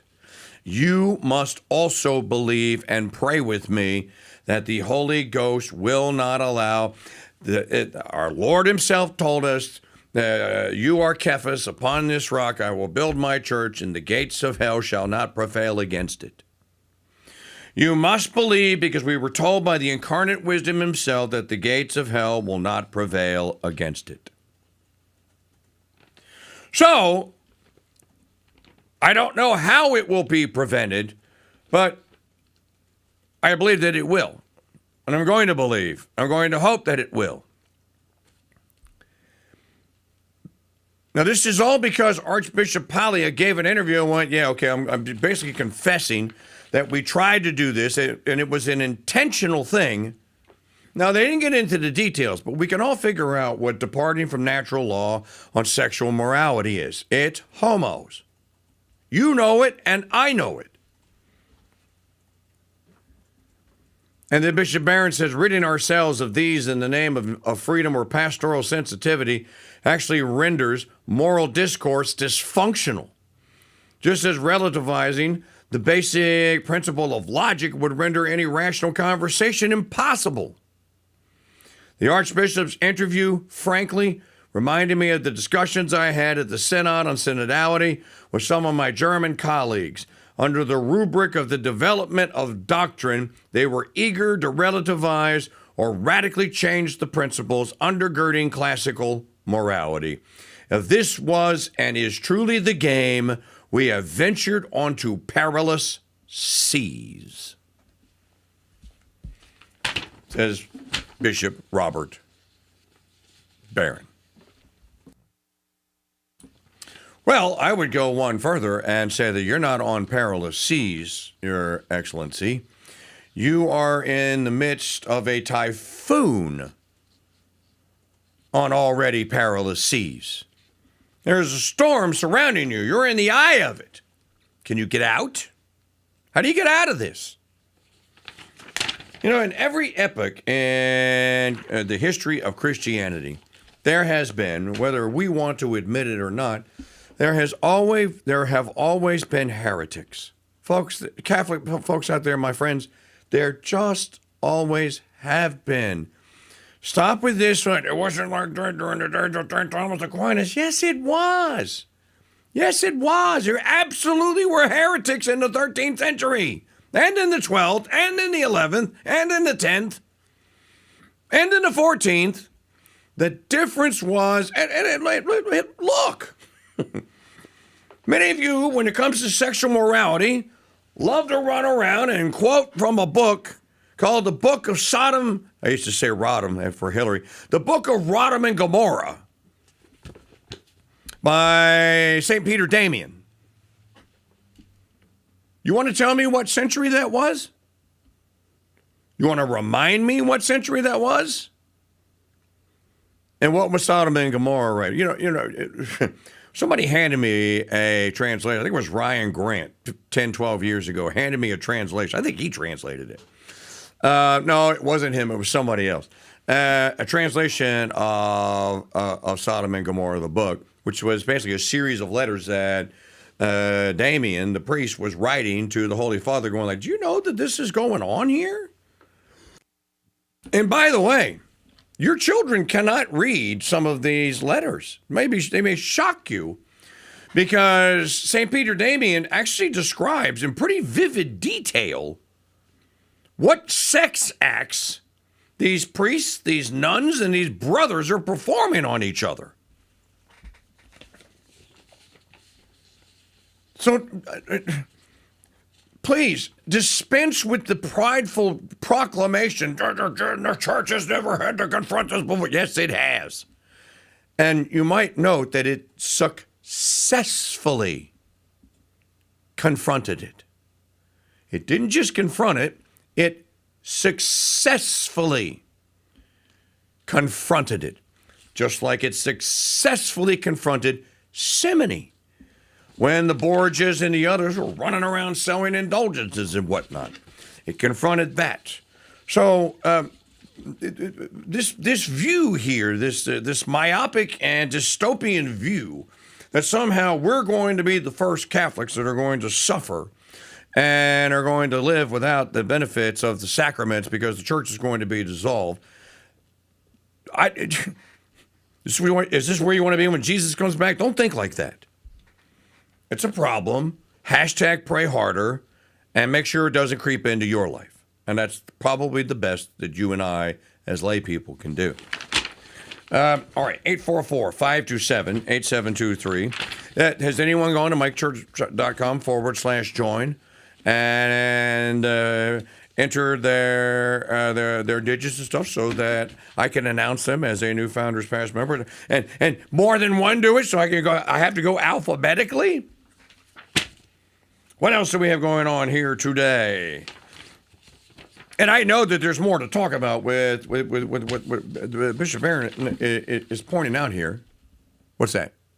In your signal, since we're on the topic of German bishops. Oh, hold on. Oh, that is so small. I can't read that. Basically.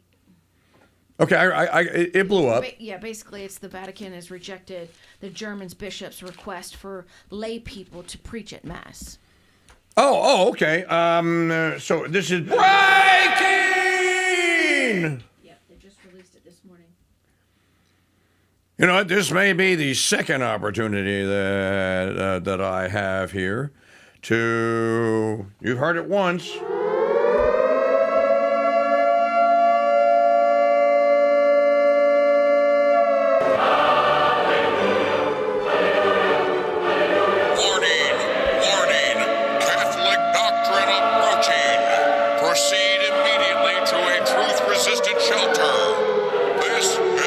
It's not a drill.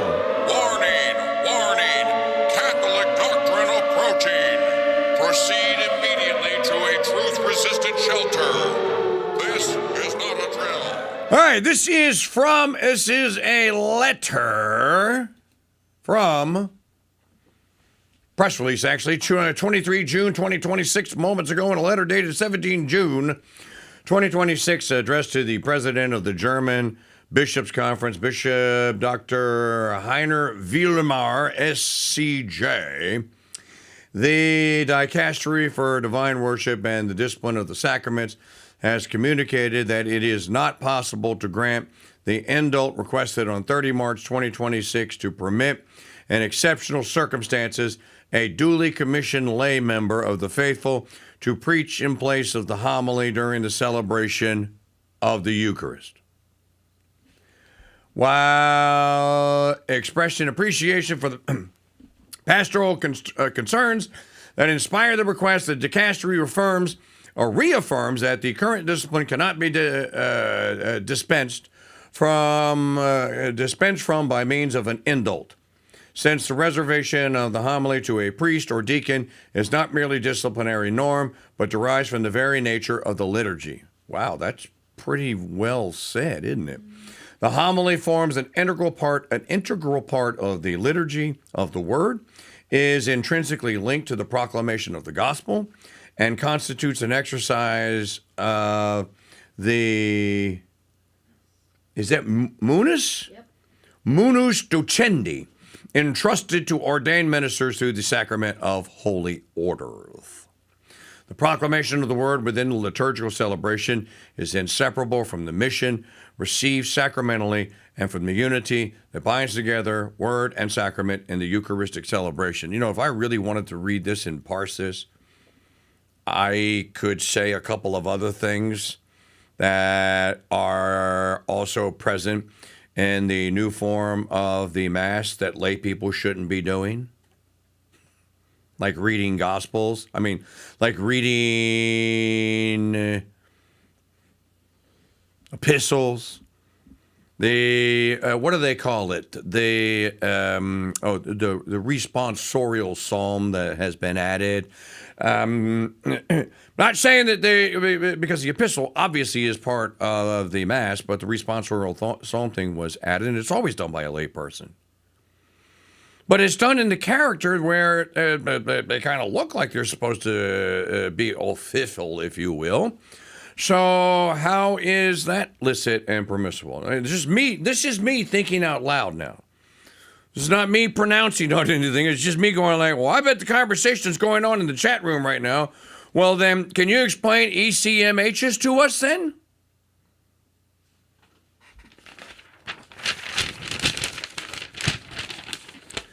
The letter also emphasizes the importance of promoting the ongoing formulation of ordained ministers so that the homily may fully express its pastoral and spiritual effectiveness.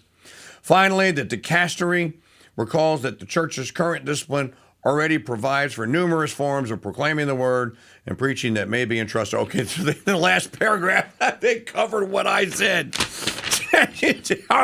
Has already been entrusted to lay members of the faithful outside the homily and outside the celebration of the Eucharist in accordance with the canon law and proper nature of these different forms of proclaiming the gospel.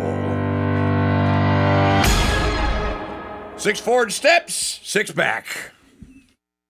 You get home to a darkened house, you turn on the lights. When you go out into the fallen, darkened world that most of America has become, turn on the Mike Church Show. Hey folks, Mike Church here. And let the red, white, and dude nation light the way for you. Hey, we guarantee it works a lot better than that little Levite lightning bug, Ben Shapiro. I've sentenced boys younger than you to the gas chamber. Hop into your guilt-free ride into MAGACon-free conservatism. On the Mike Church Show. Hi, folks, it's Mike Church, founder of Founding Father Films, asking you to learn the true stories of America's founding by purchasing my movie, The Road to Independence, the movie. The Road to Independence tells the exciting story of the Founding Fathers' struggle to declare independence. The revolution was on. We must note that at this early juncture of American self-government, that the Congress recognized the sovereignty of the individual states and recommended, not ordered them, to form governments. This is the framework that the revolutionary generation would build the Constitution on, a republic. This animated movie comes complete with collector's booklets, DTS surround sound, and are packed with hours of bonus features. Learn the true stories of America's founding and order Mike Church's The Road to Independence on DVD and CD. Available now at mikechurch.com/DVD. And by calling 844-527-8723.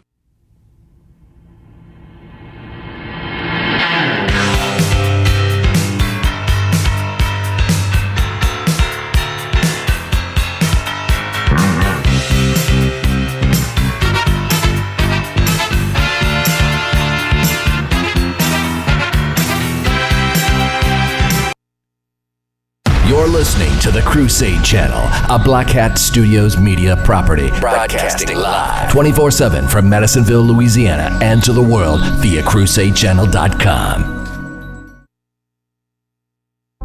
This June, the Mike Church Show will give away the most incredible prize in broadcast history and change the way the world thinks about talk media and talk media hosts forever. Mike Church Show News. News you can trust. Because let's face it, the truth just sounds different, like a symphony of facts. And now, here's Janet Huxley. Hello, Red, White, and Dude Nation. Welcome to Tuesday, June the 23rd, 2026. I'm Janet Huxley at the Mike Church Show News Desk, live from the ranch in Kansas City. This report is brought to you by the Golden Truth Ticket Sweepstakes. Get your Gold Fruit tickets today at winapoundofgold.com. Here's what to listen for this hour. U.S. and Iran wrap second day of Switzerland talks. Judge blocks Trump administration from using immigration database for voter roll verification. Judge also blocks DOJ subpoenas aimed at Minnesota Governor Walz and other officials. Investigators say they haven't given up on the Nancy Guthrie disappearance case, and conservative grassroots protests against data centers may not be what you think. President Donald Trump said yesterday the United States maintains control of the Strait of Hormuz and suggested the blockade could be reinstated within 30 minutes if needed. As long as they respect us, we are not going to have any trouble, Trump said of the Iranian regime before stating, "We have total control of the strait." Turning to the new mechanism established under the new framework agreement, Trump discussed the impact of the blockade that was lifted on June the 17th. "I think the blockade was more impactful than dropping bombs, if you want to know the truth," he said. The results of the latest negotiations include measures to prevent incidents and miscommunication in the Strait of Hormuz, as well as the creation of a de-confliction cell to help enforce the U.S.-Iran ceasefire agreement across all fronts, including Lebanon. A federal judge has blocked the Trump administration's use of an immigration database for purging non-citizens, from state voter rolls, saying it violated the privacy rights of American citizens. Judge Sparkle Suknanen of the District Court of the District of Columbia yesterday said the administration's use of restructured Department of Homeland Security database violated several privacy laws in disclosing Americans' social security numbers, citizenship status, and other sensitive data. All in all, the federal government has knowingly trampled on the privacy rights of American citizens in a manner that threatens the sacred right to vote, Suknanen wrote in her 75-page decision. A federal judge has quashed 6 DOJ grand jury subpoenas issued to Minnesota officials and concluded they were part of an unconstitutional effort to pressure state and local leaders into assisting the Trump administration's immigration enforcement efforts. U.S. District Judge Patrick J. Schultz ruled on June the 17th. Subpoenas served on the offices of Governor Tim Walz, Minneapolis and St. Paul Mayor's Office, Minnesota Attorney General's Office, and the Ramsey County Board of Commissioners and Hennepin County Board of Commissioners, initiating a criminal investigation in order to harass political opponents or to coerce them into taking official action, particularly official action that the federal government cannot directly require those political opponents to take, is blatantly unlawful and unethical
about piles of gold getting bigger and bigger and bigger.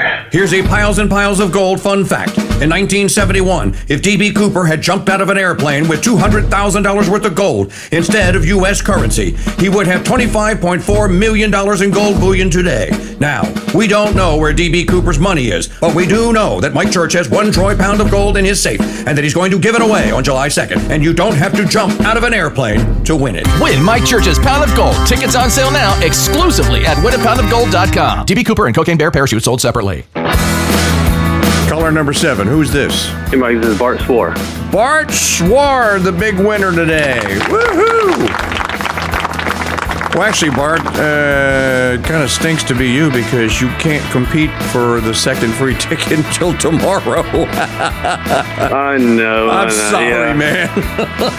But I just wanted to make sure, I got, one of the RSTL and an E calls for the first week. You are a 7-year-long veteran RSTLNNE winner, sir. So, Yes, sir. What are you going to do with all this? Oh, I could use it, pay off some debts and whatnot. Well, sounds good. Go a long way. All right. You too can win a pound of gold free ticket. You just got to listen all day long or go to winniepoundofgold.com. Tune in tomorrow morning, 6:30 a.m. for the secret gold soundbite of the day. And we'll see you next time.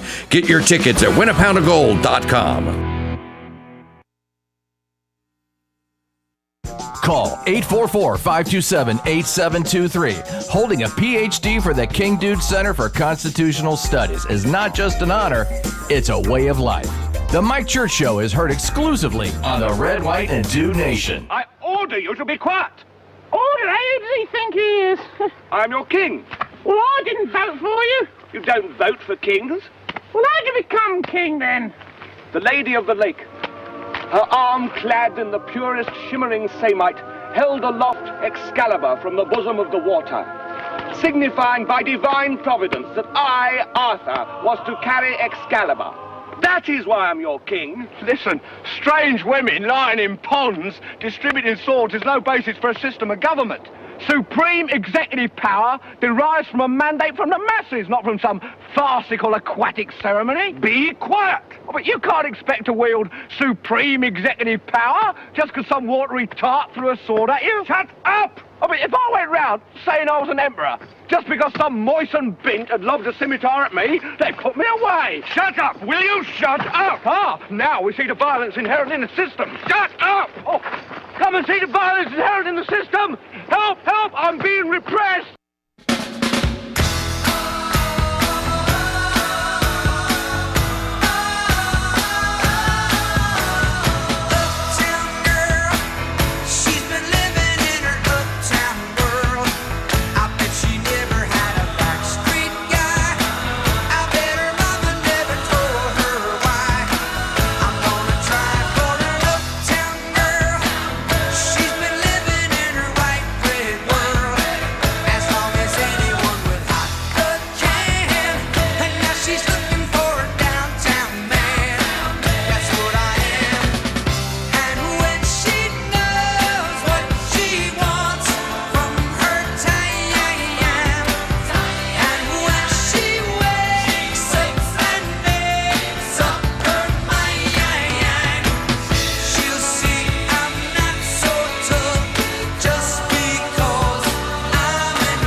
I tell you, I never seen dead people chat.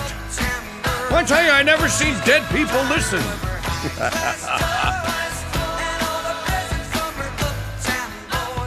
All right, there is an RSTLNNE on the Clinton News Network. Since they refuse to be brainwashed and even to have the algorithm being pumped into my brain from FAUX, fake Fox News, I turned over to CNN, and I've been watching CNN since since the night they canned Massey. All the neocon, Decepticon, atheist, Satanist wackos masquerading around as conservative at fake FAUX, fake Fox News. And I've been watching CNN. Let me tell you what CNN's MO is. whatever the story is, if it has President Trump in it, you're going to find two words in almost every one of their stories. So there's some subtle brainwashing going on the Clinton News Network. Well, you know what the two words are? Without evidence. Trump claims without evidence that vandals vandalize reflecting pool. I'm pretty sure that anyone that has ever owned a above ground or even an in-ground pool, one of the ones that they dig the hole and it's not a gunite pool where they drop in just the giant bathtub basically, or giant hot tub. Those things have liners. Anyone that has ever had one, I'm sure could tell you that you shouldn't be running around in one of those pools with a butcher knife or anything, or swimming or scuba diving in your pool with a butcher knife and seeing whether or not the liner is sturdy or not. Those liners are pretty sturdy. And in order to sever one like that, you would have to have some kind of a sharp object that would not only penetrate it, but would go all the way through it. Now, if you're talking to somebody, a cut that they're saying the National Guard, the Park Service is now saying 350 feet. Knife blades don't naturally sharpen themselves.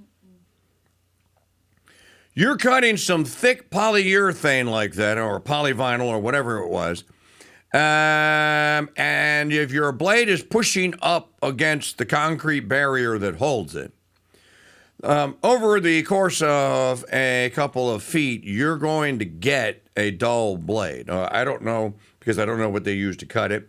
And I also don't know how severe the tear is in the lining. Did it go all the way through it, or just puncture it? But I'm pretty sure that you couldn't go 350 feet on one blade. So it's my understanding that they put a sealant, right? They rolled on a sealant, and then they rolled over the top of the sealant some bright blue, like flag blue, rubber type thing on top of that. Okay, so that's the almost actual, like a truck bed liner. Correct, something like that. So it could have been that someone maybe scraped it and it started pulling up, but 350 feet, I don't think someone took a blade and went all that length. And I also think that maybe the chemicals and stuff that they've been pouring into that might have a little bit to do with that pulling up as well. If it like, you see what I'm saying? The original slit and all the chemicals just made it all just easier to come up. It costs $18 million. That's a lot of money. We're going to have a beautiful reflecting pool. They built one at Mar-a-Lago and at Doral. I know how to do it, okay? The Fed chairman is a loser. He spent all that money for nothing. Play the clip of him saying that it was vandalism. Number 4.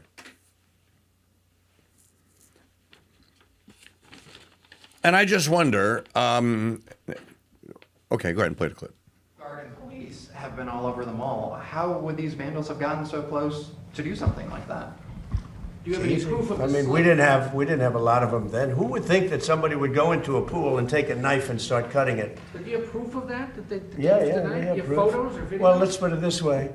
When you have a 350, I think it's 350, not 250, a 350-foot slit from one end to the other, you think that's proof? You think that's proof? Reporters have been down there today looking for that slit that you mentioned, and Well, there's no evidence of it. all you'd have to do is see the Parks Department. They'll show it to you. Or see the secretary. But I saw it. They cut it. They cut it very violently. The same thing with the floor. They cut it. And then they lifted it. They pulled it. And that's what it is. And then they lifted it and they pulled it, and that's what it is. Now, again, if something is that long, that to me suggests foul play.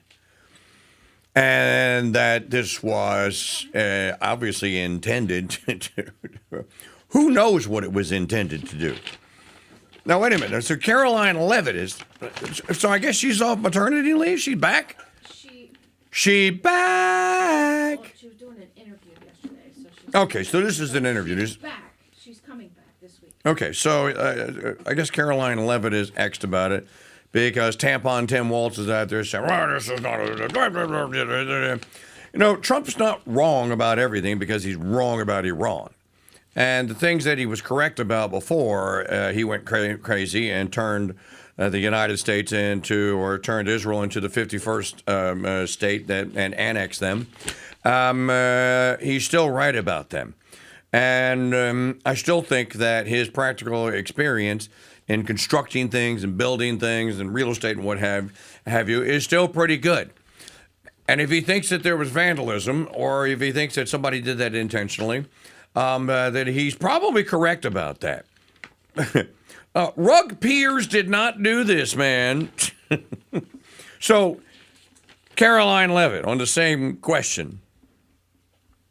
The vandalism is very real, despite what Tim Walz wants to say. It's an imaginary problem. No, it is not. It's a very real problem. In fact, I spoke with the National Park Service just before joining the show. They now have 17 police reports that have been filed in just a matter of a few days. There's actually been 6 arrests at the reflecting pool, where, again, these deranged individuals, many of them longtime donors to the Democrat Party, to Barack Obama, to Act Blue, that have been vandalizing and desecrating our federal monument, one of the most beautiful monuments in the world, the reflecting pool. And that's why President Trump is not going to stop with this effort. We're going to not only hold those people accountable, but we're going to fix the pool, continue to make it beautiful from this despicable vandalism, just in time to celebrate our nation's 250th birthday next week. So I'm just...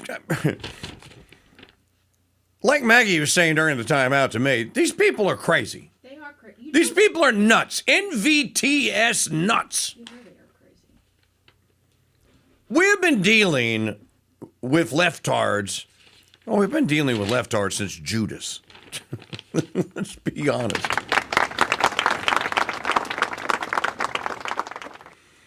These are the same type of people that back in the 1990s were walking up to wealthy, very well cared for, very well made up and pampered women who had just happened to be wearing minks or foxes or whatever other exotic fur coats, have walked up to them with gallons of goat and pig and cow urine and thrown it on them.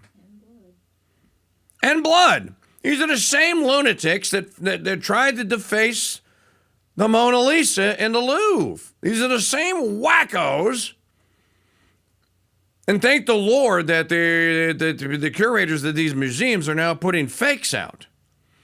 Tried to deface a copy of Emanuel Lewitz's phenomenal painting of Washington's Crossing at the Met in New York. These are the same wackos. You know, the guards at the Louvre aren't as, because they're French. They're French. Aren't as stoic as the guards at the Uffizi in Florence, Italy.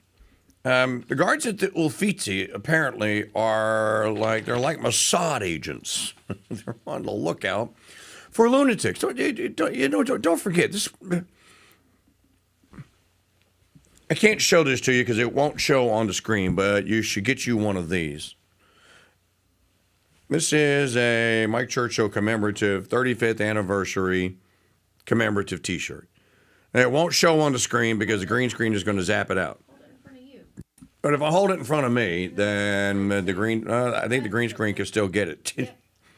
But in any event, I've been doing this for a long time, and I've been covering this, and I have been checking my sources and staying well informed for years before that I began in this in 1992. And let me tell you something. I'm old enough to remember, and I've been doing this long enough to remember, that, what's his name? Because he got religion, and he stopped being a wacko. Well, one of them is Michael Schellenberg, who was a member of Greenpeace. He's not any longer. And then I'm trying to remember the guy who was the founder of Greenpeace, and he has turned completely against them because they're lunatics. You know, these people vandalize and destroy private properties. These wackos that go and chain themselves to the fences of power plants and nuclear power facilities and all that. Am I the only one that remembers these people are crazy? These are the same wackos that threw themselves in front of police cars in Minneapolis, and one of them got shot in the head as a result of it. So the idea here that there aren't crazy enough people out there to deface the skin of the reflecting pool is just stupid. Of course there are. They probably had hundreds of volunteers at the meeting where they planned it out. These people, boy, I tell you what. And then okay, so how could you fix this? Well, the first thing you got to do is figure out how to drain it. And I know because I've been seeing file footage of a drain. There's got to be a drain at one end. I think there's a drain at one end of it, or several drains. First thing you got to do is drain it. Then you got to go and identify where the leak is. Of course, you got to fix that, or where the lining or whatever it was that they put down was damaged. And then the third thing that you would have to do, you got to get the algae off. So you're going to have to get a crew out there with pressure washers, and a crew of, I'd imagine, hundreds of people out there. And if you have all those pressure washers in the same vicinity, you know, you can't be standing in carbon monoxide.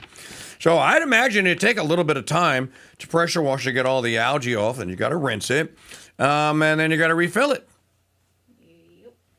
That is a large body of water to pump water back into. Now, do you have enough days to do it before July the 4th weekend? I don't know. Maybe you do. But no one should be cheering this on or think that this is a good idea or think that Trump's out there lying again. I'm gonna be with Trump on this one.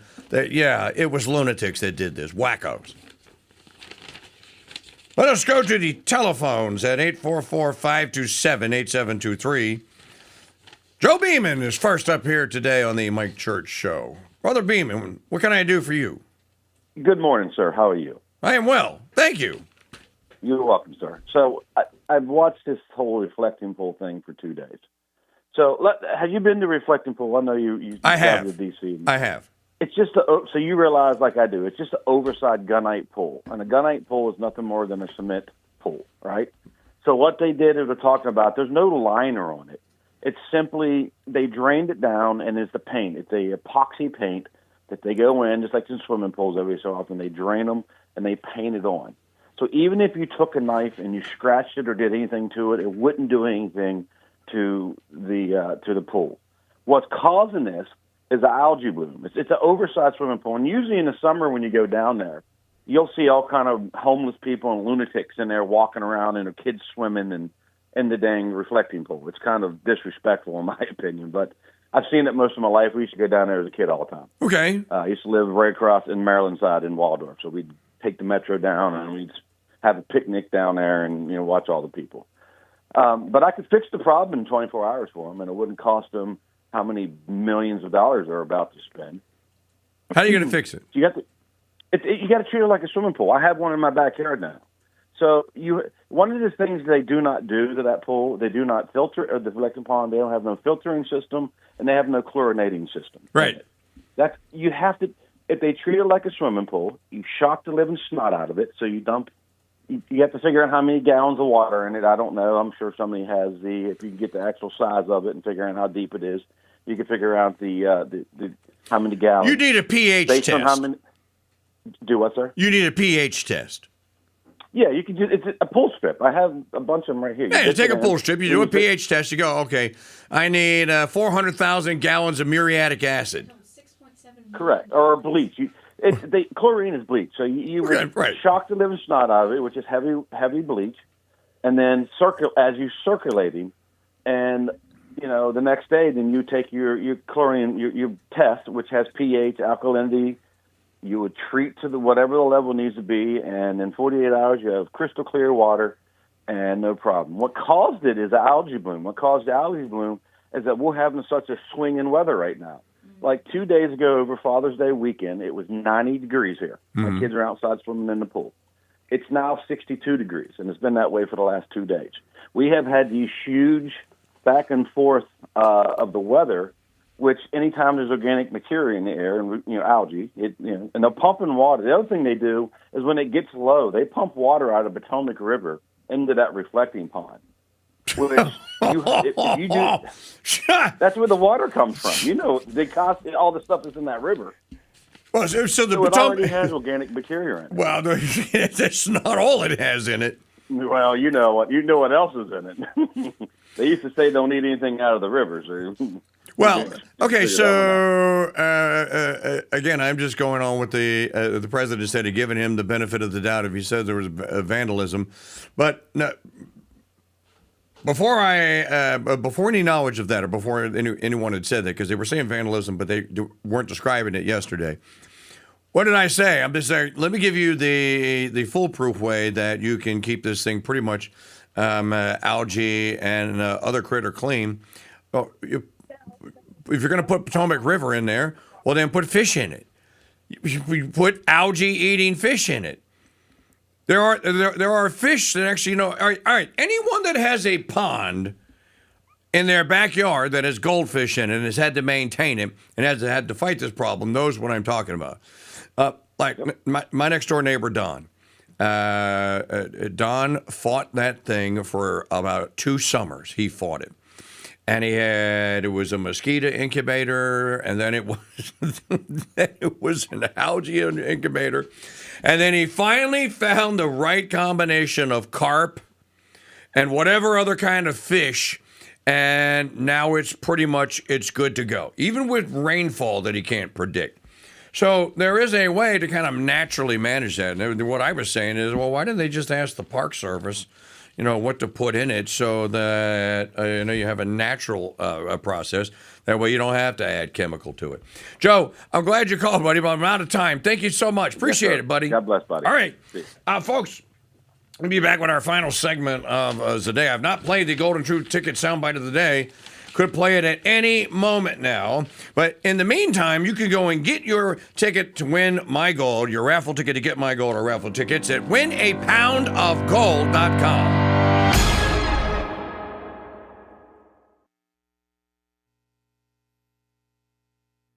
We don't know where the Ark of the Covenant is, but we do know that Mike Church will give you a chance to win his pound of gold. And all you have to do is listen for the golden sound of the day, weekday mornings at 6 a.m. on The Mike Church Show at MikeChurchShow.com and on YouTube at Real King Dude. Hello, Red, White, and Dude Nation. I'm Janet Huxley at the Mike Church Show News Desk with your crucials for Tuesday, June the 23rd, 2026.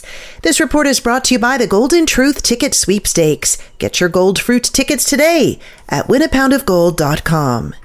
In the market report, the Dow was up 0.29% at close, but the S&P dropped a little, 0.37%. NASDAQ also fell 1.32%. Today on the National Day calendar is Pink Day. Every year on June 23rd, National Pink Day colors the world in vibrant shades of pink and explores everything it represents. Dating back to the 14th century, to pink, the verb, means to decorate with a perforated or punched pattern. Would have been curious to find pink used in fabric or decor during the Middle Ages. Occasionally, it was seen in women's fashion and religious art. However, in the 13th and 14th centuries, artists sometimes portrayed the Christ child dressed in pink, the color associated with the body of Christ. It's also National Hydration Day, reminding you to stay hydrated, and it's Detroit-style pizza day. It's National Pecan Sandies Day as well. Our quote of the day: "For me, prayer is a surge of the heart. It is a simple look towards heaven. It is a cry of recognition and of love, embracing both trial and joy." Saint Therese of Lisieux. And you can learn about today's saint in the Saint of the Day podcast, From the Slaves to the Immaculate Heart Sisters, by listening or downloading at crusadechannel.com/saint. You're listening to The Mike Church Show in the Red, White, and Dude Nation.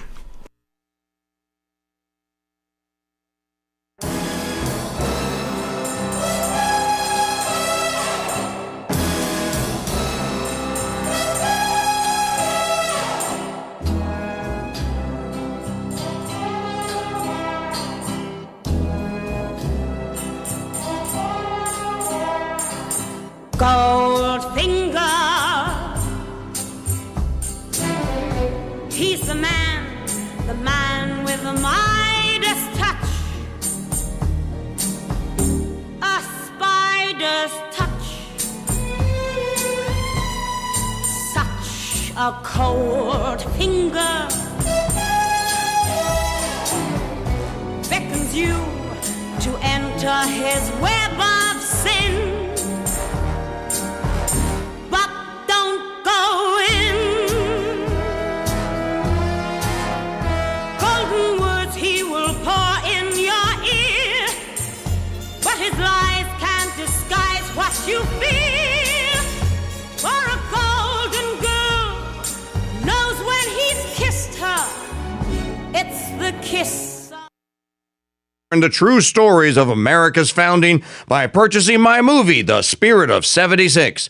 The Spirit of 76 details the true story of the writing and ratifying of the U.S. Constitution. And here I would make this inquiry of those worthy characters who composed a part of the late Federal Convention. Sir, give me leave to demand, what right had they to say, we the people? Who authorized them? This animated movie comes complete with collector's booklets, DTS surround sound, and is packed with hours of bonus features.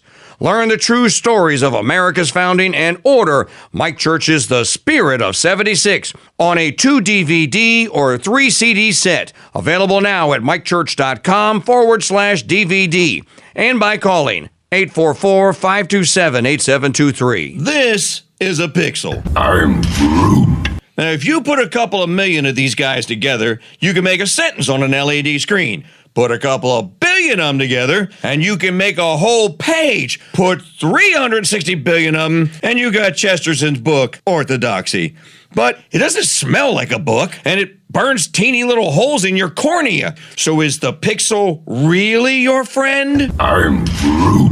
No, but the Founders Trading Post is your friend, and we have actual books with actual smelly pages. Plus, our little bookstore has everything you'd expect. I'm Groot. Yes, Groot, to the gourmet coffee, but no to the One Tree Hill sappy guitar music. Pick up a copy of G.K. Chesterton's Orthodoxy, plus many other Chesterton titles at shop.mikechurch.com. Want to go to the Golden Truth Ticket Maker Hotline for caller number 8. Who is this? Hi, it's Pam. Pam? Pam who? Pam Brubaker. Pam Brubaker. In Michigan. Oh, hey. Wait a minute now. You're not an RSTLNE member, ma'am. Yeah, I'm busy taking care of 2 toddlers. One's 91 years old, and the other one's a poodle. But they're keeping me busy. Did you have the secret code word of the day? Yeah, dough. Dough. Dough. Dough.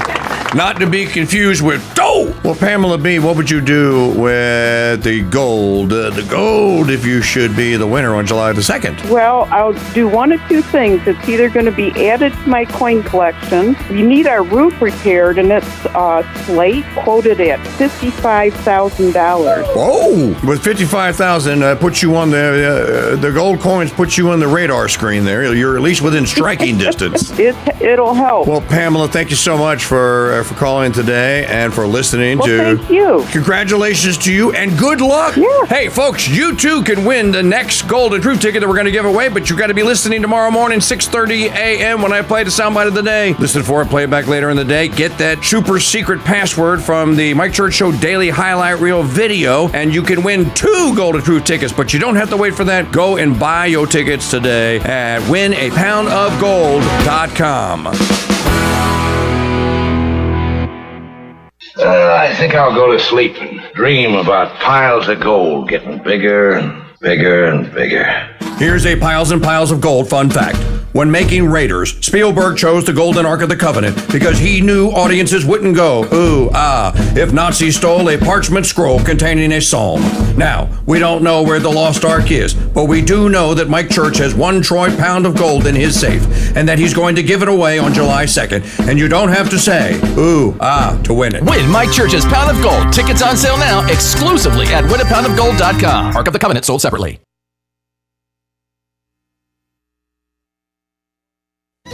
Most Crusade Channel wannabes only get the mission half right. Men, you are about to embark on a great crusade to stamp out runaway decency in the West. So why settle for half-baked radio hacks crusading in mono when you can get the real deal on the Mike Church Show? Now go do that voodoo that you do so well.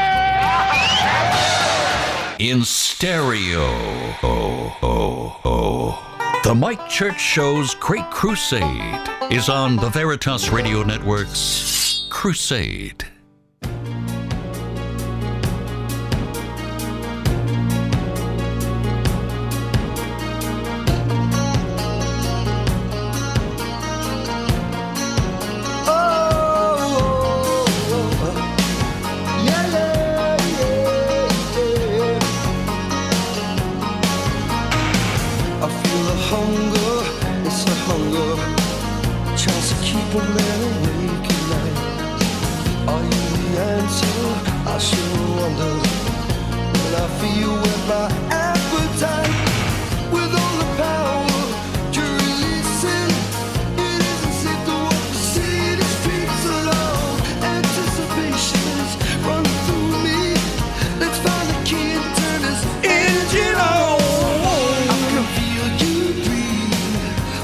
Daily combat against AI and the synthesis of all tyrannies.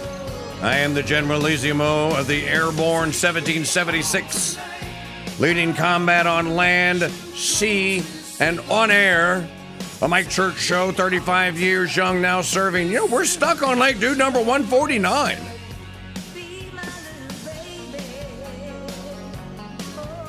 Shockingly stuck on dude number 149. Get your dude number today at MikeChurch.com or apply for your dude number at MikeChurch.com/dude. We played the Golden Truth Ticket soundbite of the day, so if you are not caller number 7, then you have no chance of winning the rest of the day. But all of you are winners when you go and you support Sensus Fidelium and the Crusade Radio Guild, the Mike Church Show, and the Red, White, and Dude Network by purchasing your Golden Truth Ticket raffle tickets at winapoundofgold.com. That's winapoundofgold.com. Winapoundofgold.com. Folks, we set a lofty goal of getting to 10,000 tickets this year. Last year was 2,362. And so that was the benchmark. And right now, your odds of winning are 1 in 500. And I'd have to go look and refresh the page. Needless to say, 10,000 is looking very elusive. But you know what? I think we have the other 9,400 people. I think we have them right where we want them. They're right there, ready to snap that ticket up for a shot at the gold. And then here's your second place. There's your pound of silver right there. winapoundofgold.com. And remember, without you, there is no Mike Church Show. There is no Crusade Channel.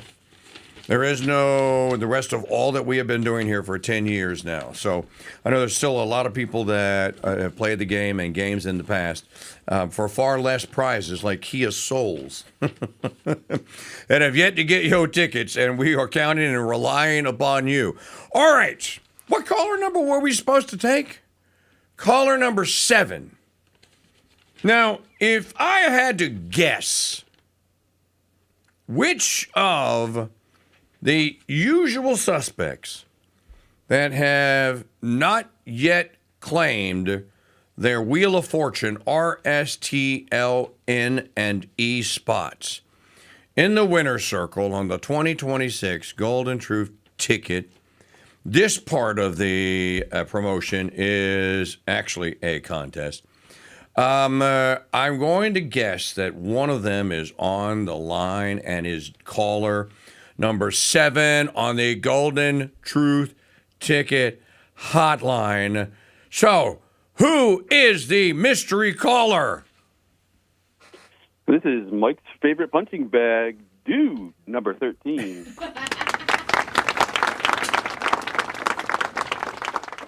Shuffle 13. Don't you miss Fiorella mispronouncing your name? It was fantastic back in the day. I loved it. Well, I already know what you're going to do with your pound of gold. You're going to buy new septic tanks, probably buy a new house after that. Get out of the house. I mean, the septic system's still not paid off for, so that would go a long ways for that. That's for sure. Is it really? Was it? Well, I mean, I got a little bit of help from family, but I gotta repay. So you would put it towards home repairs and home. You do a Tim Allen win a pound of gold. You do home improvement.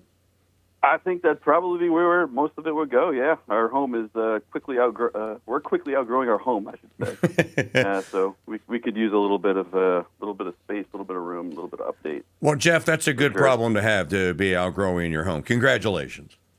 Thank you.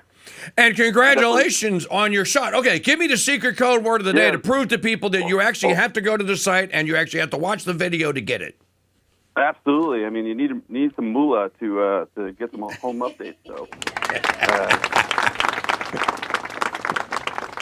it was fun. It was fun putting that list together. And by the way, for all you haters out there, I did not use AI. I made all the words up on my own, which is why some of them are so goofy, like moolah, duckies, clam. Well, I got 4 of them from the Big Lebowski: clams or bones, duckies, or whatever it is you call them.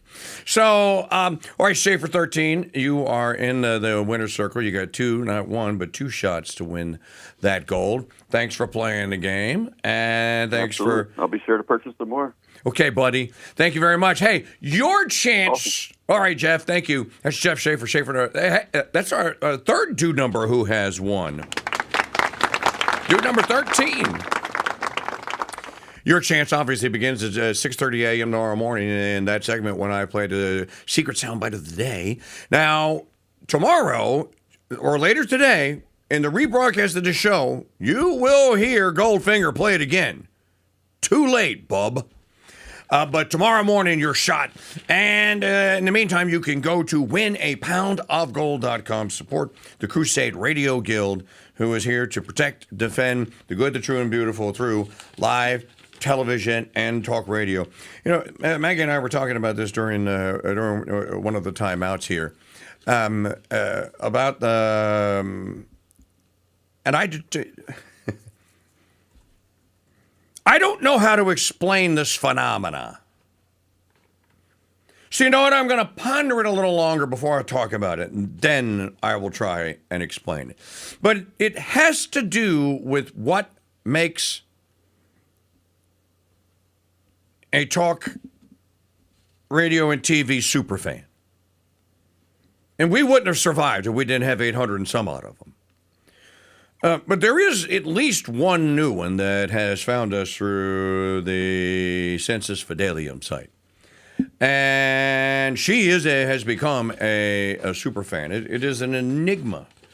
And when we can figure that out, then our hedgehog project will come complete. Maybe I need to enlist some of you back into the brain trust and have some meetings on that. In any event, thanks for playing the game here today. And don't tune out now. There's lots of great radio and TV coming your way for the rest of the day. All right. Digital media file number. I just want to play this because I want to talk about this subject. Number 6. Remind me to go get a mouse pad for this mic. I keep saying I'm going to get one. Stop hitting it. I'm not hitting it. I'm hitting the table. Stop hitting the table. I can't stop hitting the table. It's what I do. Stop using your arms. I have the honor that John Martinez was a member of the Commerce Department at NIST, and he's a Nobel Prize winning alum, which is, if you don't think the people in the Commerce Department and in NIST are the best, I mean, here's an example. Nobel Prize winner who was part of our team. You all know that the government invested $2 billion just a couple of weeks ago in quantum to drive it forward. And besides investing in the companies, we've also invested in fabs to build quantum for others so we can manufacture these quantum in America. Now you have Ruth Porat from Alphabet. They are doing amazing investing in building quantum. And you have Arvind right next from IBM. We invested in his fab. He's got a leading fab, so he's going to be building those chips, right? So that's that idea. And then lastly, post-quantum cryptography, right? Once you have quantum chips, we've got to protect everyone in this government, post-quantum cryptography. So NIST and the Department of Commerce is going to lead the charge to make sure all of us are protected and defended, so we know how to deal with quantum when it comes. We're going to lead in quantum, and we're going to make sure we stay safe. And these are both the things you're signing today, and that's why you have such an amazing team behind you, because you are leading the charge in quantum for America. I have no idea what he just said. I know exactly what he just said, and let me just tell you, I'm sitting here watching this and going like, what are you doing? What is this? Now, let me just say to you, I am at some level, I am a Austrian economist type. I have read von Mises. I have read Hayek. But the most important of the Austrians, to me anyway, I have read Wilhelm Röpke. And in reading Röpke, I think you get because he was an actual practicing Catholic, very well formed. In reading Röpke, Röpke gets out of the theoretical and into the practical. But any Austrian would tell you what Howard Lutkin just said is, I stole $2 billion from the American people, and I blew it on a lavish computing party for my bestest, for mine and Donnie's bestest friends in the computer business. That's what he just said. This is the most horrific use of $2 billion that I will ever detail. Outside of it going to something really stupid like, gosh, it's been so long since they brought it to an end, USAID.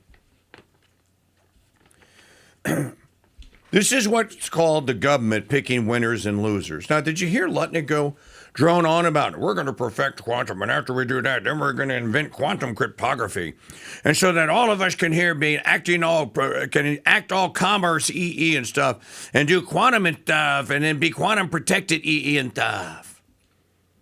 So you invested $2 billion so you guys could, your successors could operate fancy new computers come with the guarantee that they're going to be hacked and all of your data is going to get leaked to Earth. And so then you have to go and pay another couple of $100 million to go pay someone to design a security system so that the quantum service didn't exist in the first place. Now that it exists, now we have to create a way to protect it. This is what's called crony capitalism. And they're just announcing it in broad daylight now. As if the International Business Machines Corporate, one of the oldest corporations on the continent, as if IBM needs government investment money. Let me tell you something, buddy. If IBM is going to Mordor with its hand out and is taking in government cash, then American industry and American business is gone frickin' put. And then the other guys he had up there, they're all billionaires. Yep. These people need my money to perfect their new computer or to develop their new... Can I ask a question? What did I need a quantum computer for? Oh, that's right. We must have a quantum computer because it has to process all the gigabits and gigaflops. They're going to be coming from the AI. Why do I have to have the AI? So there it is. In broad daylight, again, no shame, no attempt to try and say, well, this is a quasi-private public partner. No, he said we invested. And I'm thinking why he's talking about we? Who's we? I didn't. You didn't get my investment dollars. I invested in gold. Gold! And of all the things that I have heard today, that is probably one of the worst. So the Trump administration, and I told you people this. I told you. Which is why you have to think outside of this R versus D, voting, hoping, and coping box. They're just now the patronage. The founding fathers would have called what Lutnick just described, or Slutnick just described as patronage. And I'm not really opposed to patronage on the smallest scale imaginable. Well, obviously, you don't want any patronage, but I'm sorry, you're going to get it. But if we're going to have to get patronage, it needs to be on the smallest scale imaginable. What can the people in the home and the family do? All right, almost everything, and then the 8% that's outside of what they can do. Oh, let's turn to the town, and then the town goes, okay, we can probably take a quarter of that. Okay, now we're down to 6% of the family can't do it. Okay, now we're going to go to the county. And the county says, oh, okay, we can take 2% of what the family couldn't do, the town couldn't do, now the county will do it. Now we're down to 4%. Then you go to the state. The state goes, we can take 2%. We can probably do, we'll probably do 3% actually. So now you're down to 1% of what the family set out to do. And they said, I don't know if we can do all that. So there's only 1% of the task left. And to that, they then turn to the Union of States. That is the smallest denominator. And I may be overshooting it. That's what you have a Union of States and a federal government for. Not to make investment decisions and call balls and strikes, winners and losers, on which businesses get bigger and which of the little guys out here get squashed with the bill and get poorer. Because you know what? That $2 billion had to be borrowed. And when you borrowed it, by definition, you devalue what was in my wallet, Howard. I am so sick of these people. But there it is. Like I told you today, when what's her name, Kelly Loeffler came out with a small business administration, and they were talking about all the reforms they were going to implement, but they were still going to be giving out small SBA loans. I'm like, this is a sham. This is literally the definition of making America worse. There it is, broad daylight. So you're not going to get no wonder people don't want to celebrate the 250th. 844-527-8723, our call-in line telephone number. This portion of the program brought to you by the Dude Gear Store. It still is a thing.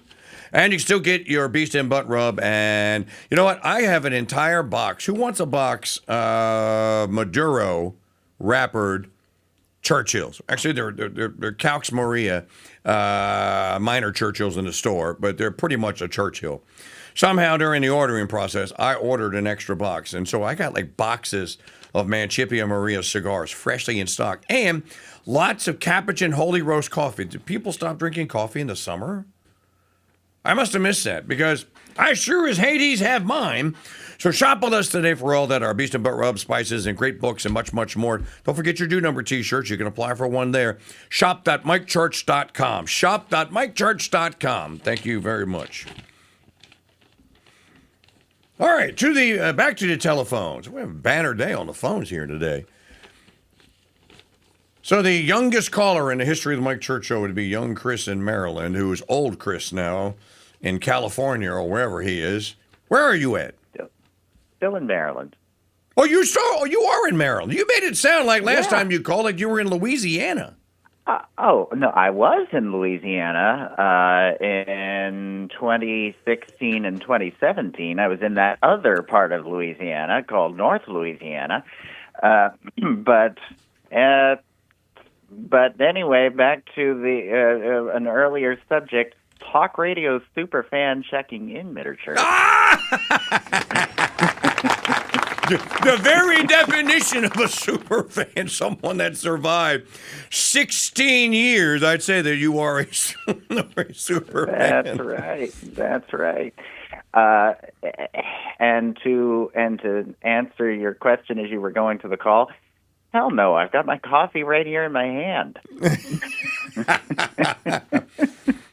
Now you said in your email, you said next time I call, it'll be I'll have an actual topic to talk about. Oh, good, you did get that email. Of course I did. I responded. No, you didn't. It must have gone to spam. Okay, all right. I'll check Proton Mail, whatever the hell that is. So, suspense is killing us, man. Come on, my cortisol is rising. All right, so I think I might have mentioned this somewhat in my email, but I've been thinking about it a little more since, and that is that I remember a time of all things, when you and Levin shared a network. And I called Levin, probably after I called you, spent 2 hours on hold waiting to talk to him, and that's back when I liked him. That must really be a long time ago. Yeah, but he has frustrated me I'm sure for good reason, because, and I was thinking about this because you mentioned Mossad agents, and I think what it comes down to is words mean things. You or I or whoever can be critical of Bibi Netanyahu or Israel's government or whatever without being an anti-Semite. Okay. Levin or anybody really, anybody. I think he's one of the worst offenders, but I've noticed a lot of the most ardent Israel supporters have automatically taken any criticism of Israel as a criticism of the Jews, and it's not, or at least it's not, so far as I can tell from most people I've listened to, or from myself, because the difference is that Judaism is a faith. The Jews are a people. Israel is a country. And so I think at this point that is quite honestly a dangerous assumption to make, and it has caused a problem in our discourse, which is making for a what's the word I'm looking for? I think a fracture that we don't need. Oh, there's a schism. Yes, a schism. Or as the anti-Latin mass people like to shove in my face, it's a schism. Yes. You're guilty of schism. I am? So, do you think then that that someone like Levin is partly responsible for said schism, and that I think, and that there's a split between the camps in conservatism is I think what you're saying, but you will remember back in the day when you called me for the first time, it's probably one of the things that we talked about.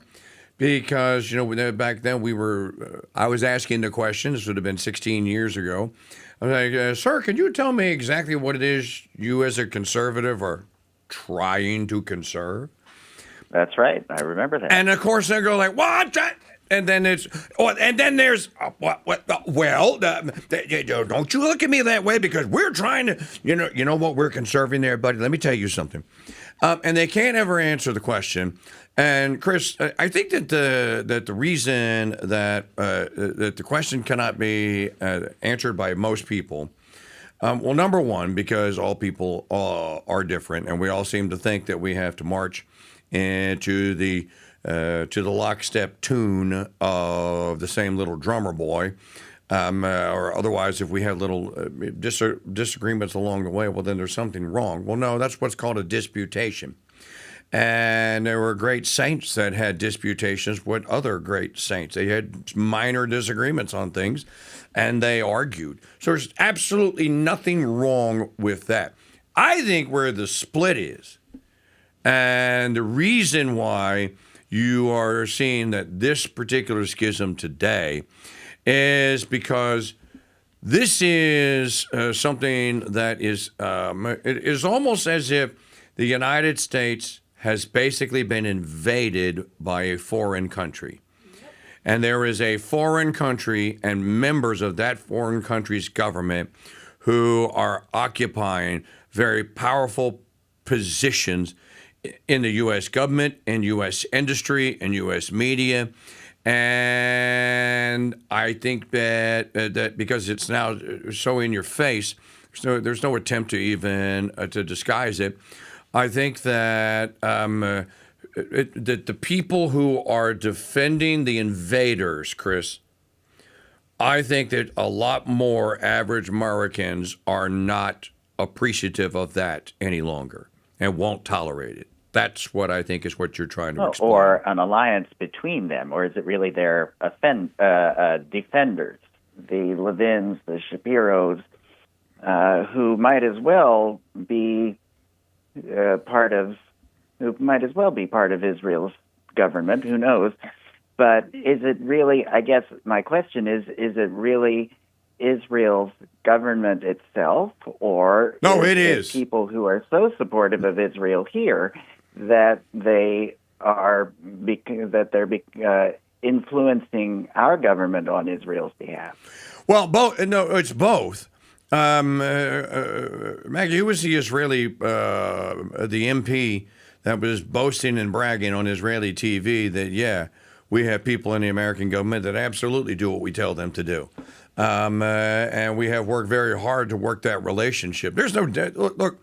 There's no doubt. There's no attempt. To me, they're doing it in public, and they think because they live in the echo chamber that is Fox News. They think that the rest of all of conservatism is on their side. And as you know, for many, many years, we were on the outside looking in.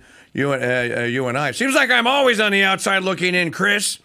In supporting and promoting the campaign of Ron Paul in 2008, 2012. You know what I saw yesterday, young Chris?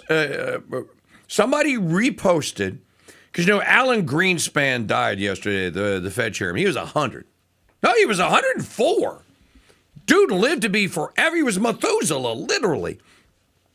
Alan Greenspan died.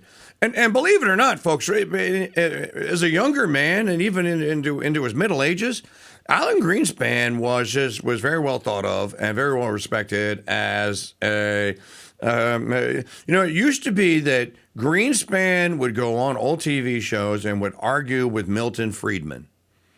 I'm sure most of you know who Milton Friedman is. But Friedman was very cordial with Greenspan, and they had some spirited debates. But I saw a video yesterday, somebody put out on X, that it was Congressman Ron Paul who was interviewing or who was questioning Alan Greenspan as then Fed chairman in 2000, right before the dot-com bubble burst. And Congressman Paul was going like, well, you sat there and, you can read the M2 and M3 supplies just like I can. And that you have allowed this massive bubble and facilitated this massive bubble to take place. And it's all great right now. Everyone's happy when the bubble's being inflated.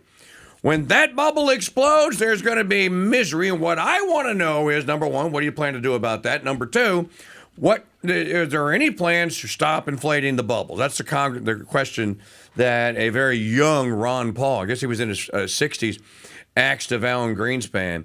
And I thought Greenspan gave him a pretty spirited answer. It was incorrect, but it was just great to see Congressman Paul. Because, Chris, you can forget, because Ron's gotten a lot older now.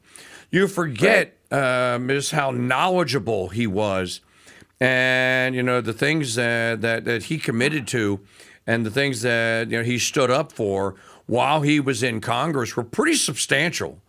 And the only guy that was left to take his place is gone, and that was Massey. It's over. There's no one left.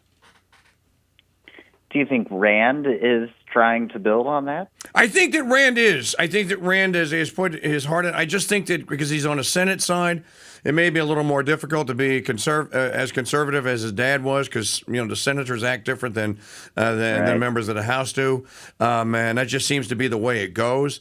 Rand could be Mr. Republican, but he tends to me to when he is radical, he's radical sometimes in the vein of the theoretical part of the libertarian wing, which is never right. It only sounds good in theory. It never works. And they'll say it hasn't been tried. Oh, of course it has. Of course it has.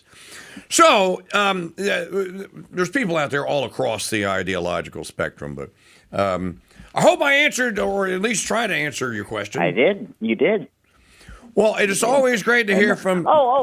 Question. Okay. How do you get in on these Thursday night things? I have been seeing the videos, and the guy and these dudes who are on them seem to be getting on video chats, like they're on Zoom calls with you or something. It's StreamYard. StreamYard. Oh, it's StreamYard. Okay.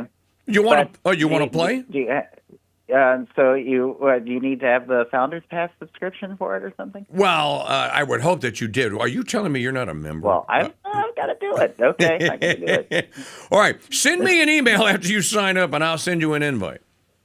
All right. Sounds good. Sounds good, Chris. Thank you. Always great to hear from young Chris. Now, for those of you that go like, well, who's this young Chris and why do I care? Well, that's when I tell you I have a 35-year career in broadcasting. That is just evidence of it. And that young man now called me when he was 11 years old in 2009 on the Sirius XM Patriot channel. And the person that screened the calls right there, it's her right there. And she goes, I'm not going to let you on the show unless you let me talk to a parent to prove you have permission. So his mom had to come on and say, now he has permission. He can come on and talk. So that is how young Chris, and then he stumbled on me the other day, a couple of weeks ago on Yubu, and goes, wait a minute, Mike Church is still a thing? Thank the Lord that I am. Yes, yes, sir. So thank you. What's so funny? You're funny. Why am I funny? What am I funny? I amuse you? What? I'm a clown? What the makes me so funny? She's not going to answer me.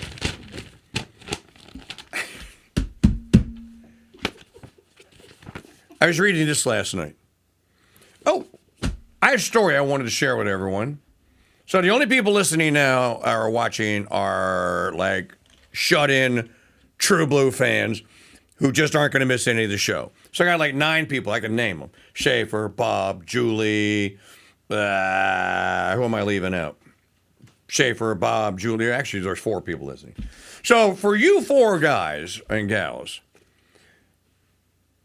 if you're not reading Small is Beautiful, this is a really good slow read. I'm 40% through it now. And I was going to quote Schumacher today because he is, you know what, Janie and Aiden are listening. I'm sure Aiden is. I was going to quote Schumacher because I think that we are at the stage of our development as a people of the United States where the ruling elites treat us as if we are an industry. We are all just something, you and I are just something to be monetized. And they've monetized us. Whether you're out there doing their bidding by going and voting and hoping and coping, whether you're donating to their campaigns, whether you believe their line of BS, and whether you believe then you contribute to their to anything that they do, we are just part of an industry.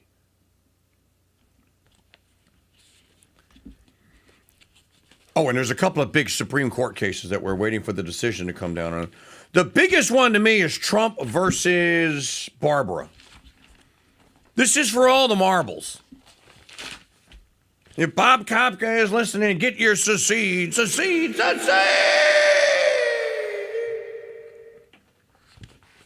T-shirt ready, buddy. Because if the notorious ACB and John Roberts sided with the leftards for a 5-4 on birthright citizenship in Trump versus Barbara, the United States is over. It was over a long time ago. Oh, hell, it was over at Appomattox. But the United States is over. Here's what Schumacher said about industry. Maggie, you can go to the SCOTUS blog. Isn't that where they release the decisions first? Mm-hmm. Okay. I'm just going to kind of hang around and dawdle on air just in case that one comes out. Was it today? Are they releasing it today? Ladies and gentlemen, I'll just remind you that it was... They're going to start at 9:30. Okay, 9:30. It was on it was on the feast of St. John the Baptist. And you know what? What is the feast on the 25th? They just came out and said that they're going to push that back to opinions tomorrow. Okay, so we're not waiting on it today. It was on the feast of St. John the Baptist, remember? And I think for some reason it was also the feast of the Sacred Heart, and it was a Friday. That's today. And the Dobbs decision came out. You remember Ross McKnight was in the studio on Coop Road. So this would have been in 2022 for one of the last interviews I conducted in that studio. And by the way, one of the things that we are going to do with Golden Truth Ticket proceeds, if there are any this year, is finally leave this little room in this house and move to Walls Inn and West and start the Walls Inn and West construction project and build a new modest little studio that we're going to call home and all that. Schumacher. The ideal of, and now listen to this. Now this is in 1972. The ideal of industry is the elimination of living substances. Man-made materials are preferable to natural materials because we can make them to measure and apply perfect quality control. First one's in. Man-made machines work more reliably and more predictably than do such living substances as men.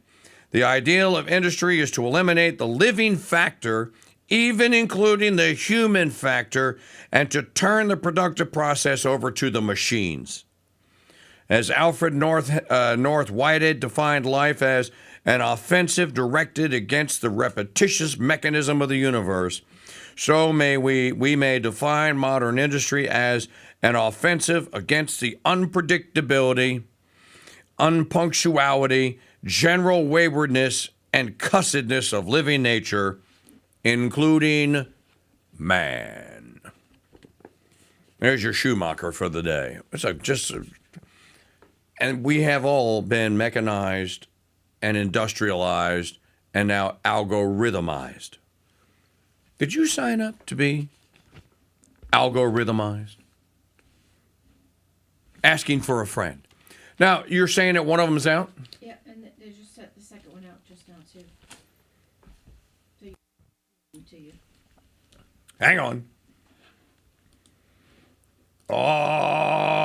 Cisco Systems, they're going to hold Trump versus Barbara to last.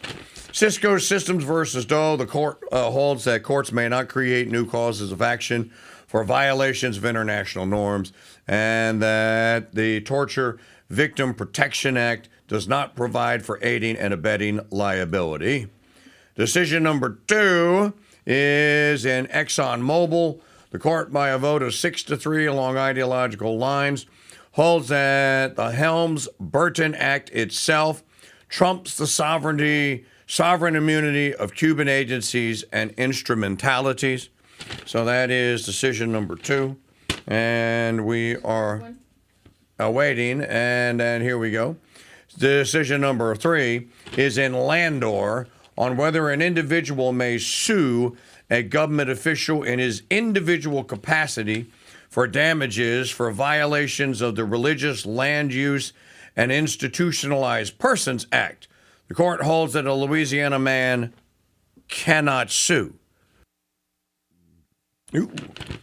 We are scooping CNN because CNN doesn't have this. This is what you get for listening to live radio programs. Still waiting.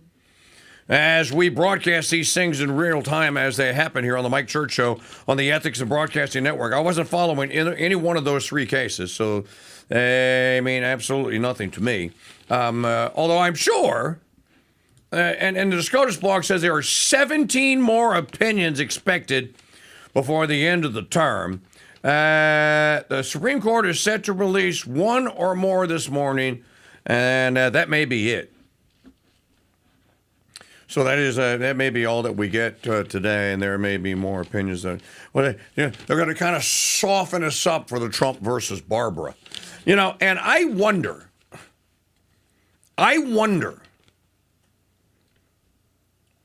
Samuel Alito, practicing trad Catholic.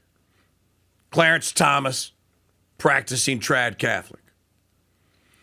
The notorious ACB, practicing, quote, Catholic, close quote. Neil Gorsuch, practicing high Anglican ordinariate, close quote. John Roberts, baptized, confirmed, unknown if he's a practicing, but he is a Catholic.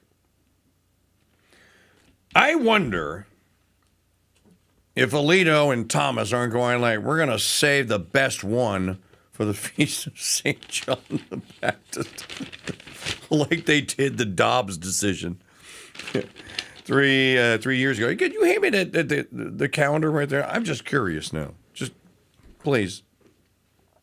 I just want to see what it says for today is the 23rd.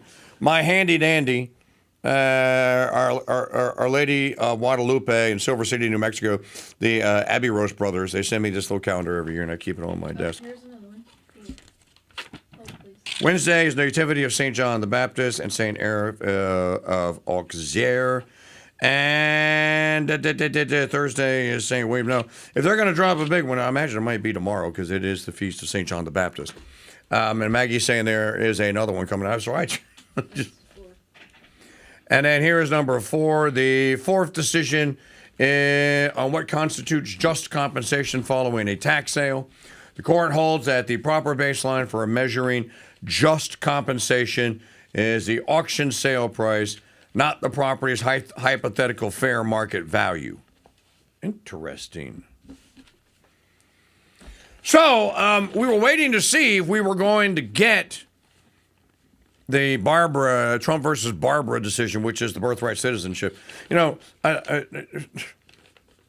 it doesn't go the way, if Trump were to lose that, then I'm going to tell you that this is going to be a very odd. Secession. What? Secession. This is going to be a very odd piece of jurisprudence, and they may try to narrowly, as they say, narrowly write it so that it only applies to that particular instance.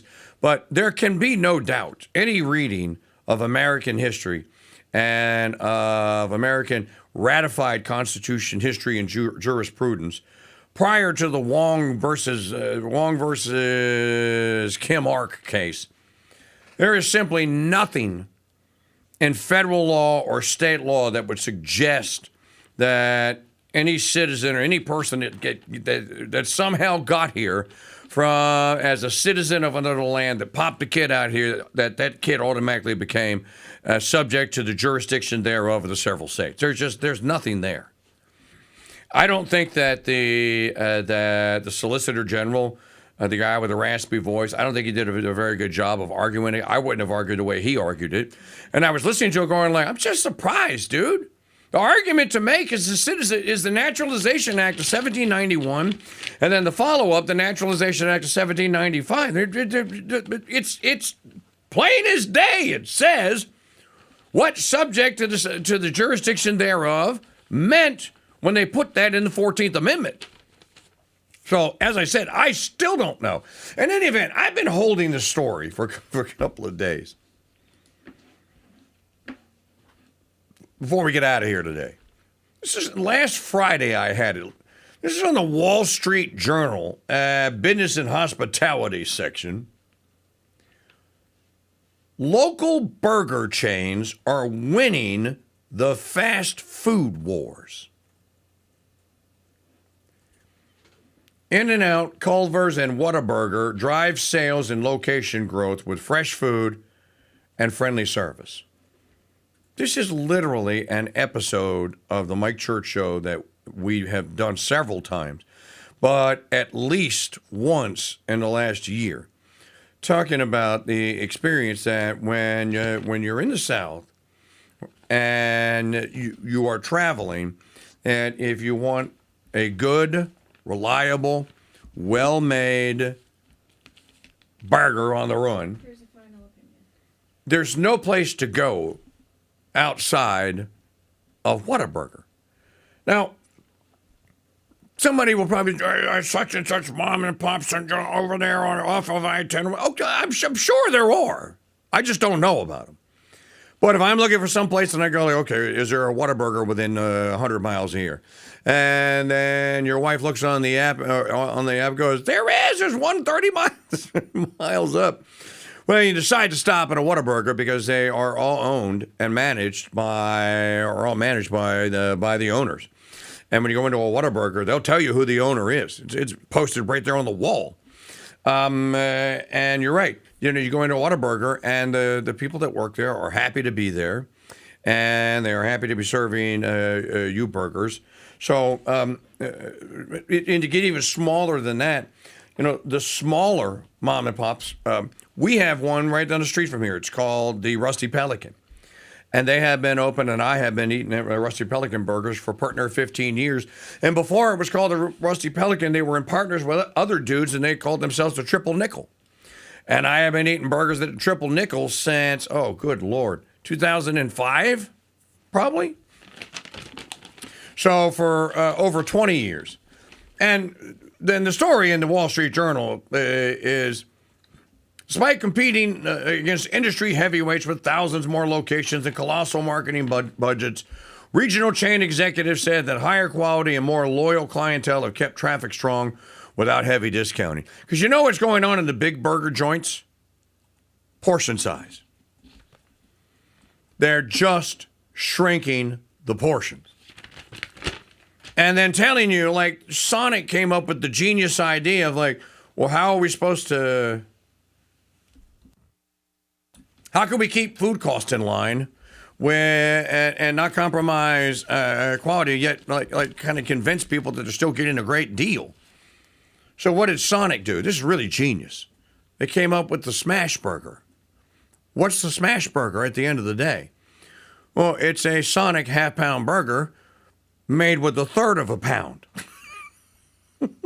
or it's a Sonic quarter-pounder with cheese made with an eighth of a pound. But they said, oh, no, it's better. It tastes so much better than the Smash Burger. We smashed it on the grill.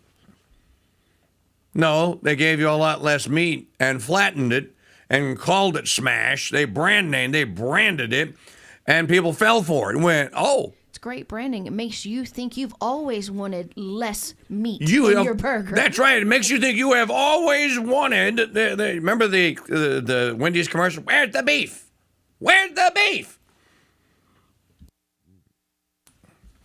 Final decision for the day is out. It is in the Lau case, L-A-U. The court holds that immigration law does not require a border officer to have clear and convincing evidence that a green card holder has committed a crime involving moral turpitude before deeming him an applicant for admission. In other words, CPB can lock you up. Immigration law does not require. So if you look like you should be a citizen of Venezuela and a member of Trinidad, they can ask you now. Are you a Venezuelan citizen and a member of Trinidad? Let me see your ID. And if you can't produce one, Bama, did you send me something else, or that's it? That's the final one. Okay, that's the final one. We did a Thursday night throwdown on the great classic American burger. Maybe we should do another one. It's summertime after all, and talk about it again. Need a topic for Thursday night throwdown, so if you have one, send it to me. I am KingDude at protonmail.com. Congratulating Shafa Thoughtain, Jeff Schaefer, the Golden Truth Ticket winner of the day. Folks, stop keeping us in suspense. It's a fundraiser with a cool contest built in, and then the excitement of winning and us giving away a pound of gold. This is a troy pound of silver. And I'm going to give it to someone for a second prize. To win the first prize and a second prize and the bourbon basket, which is the third prize, and the $500 ammo gift card, which I keep forgetting to mention. There's a fourth prize this year.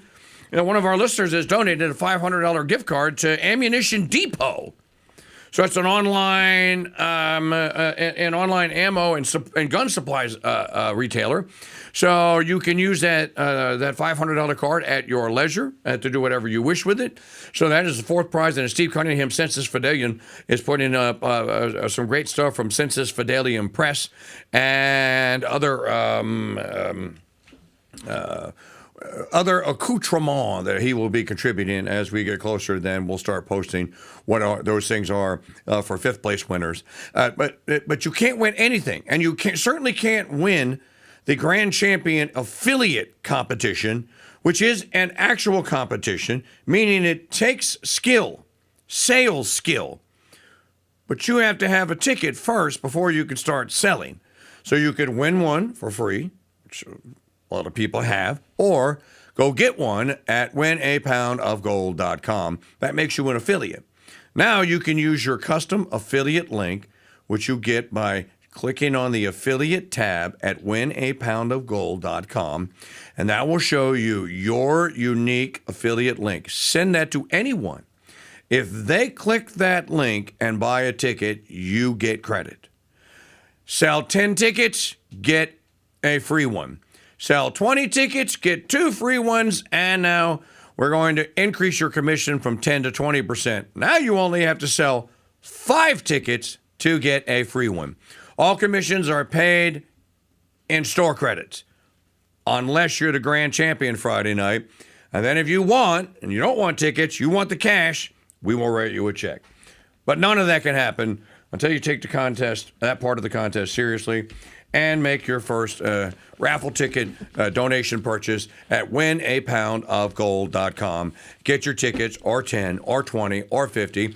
Put a group of people together and go like, hey, let's go in like the guys that try to win the lottery and buy 1.5 million tickets. Well, you can do that.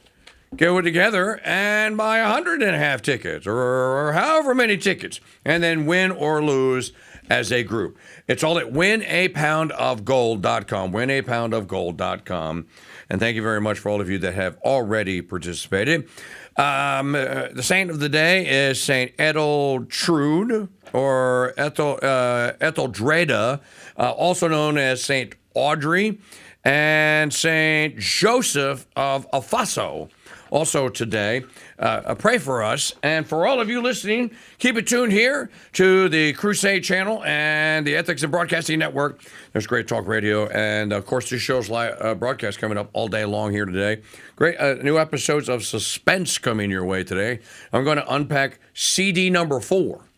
Meaning that's between 70 and 90 new episodes of Suspense, and we'll load them, get them into the rotation, and they play for 2 hours a day right here on the Crusade channel. Have a safe and blessed remainder of your day. God bless you, and Mary keep you. He's got the truth on his side.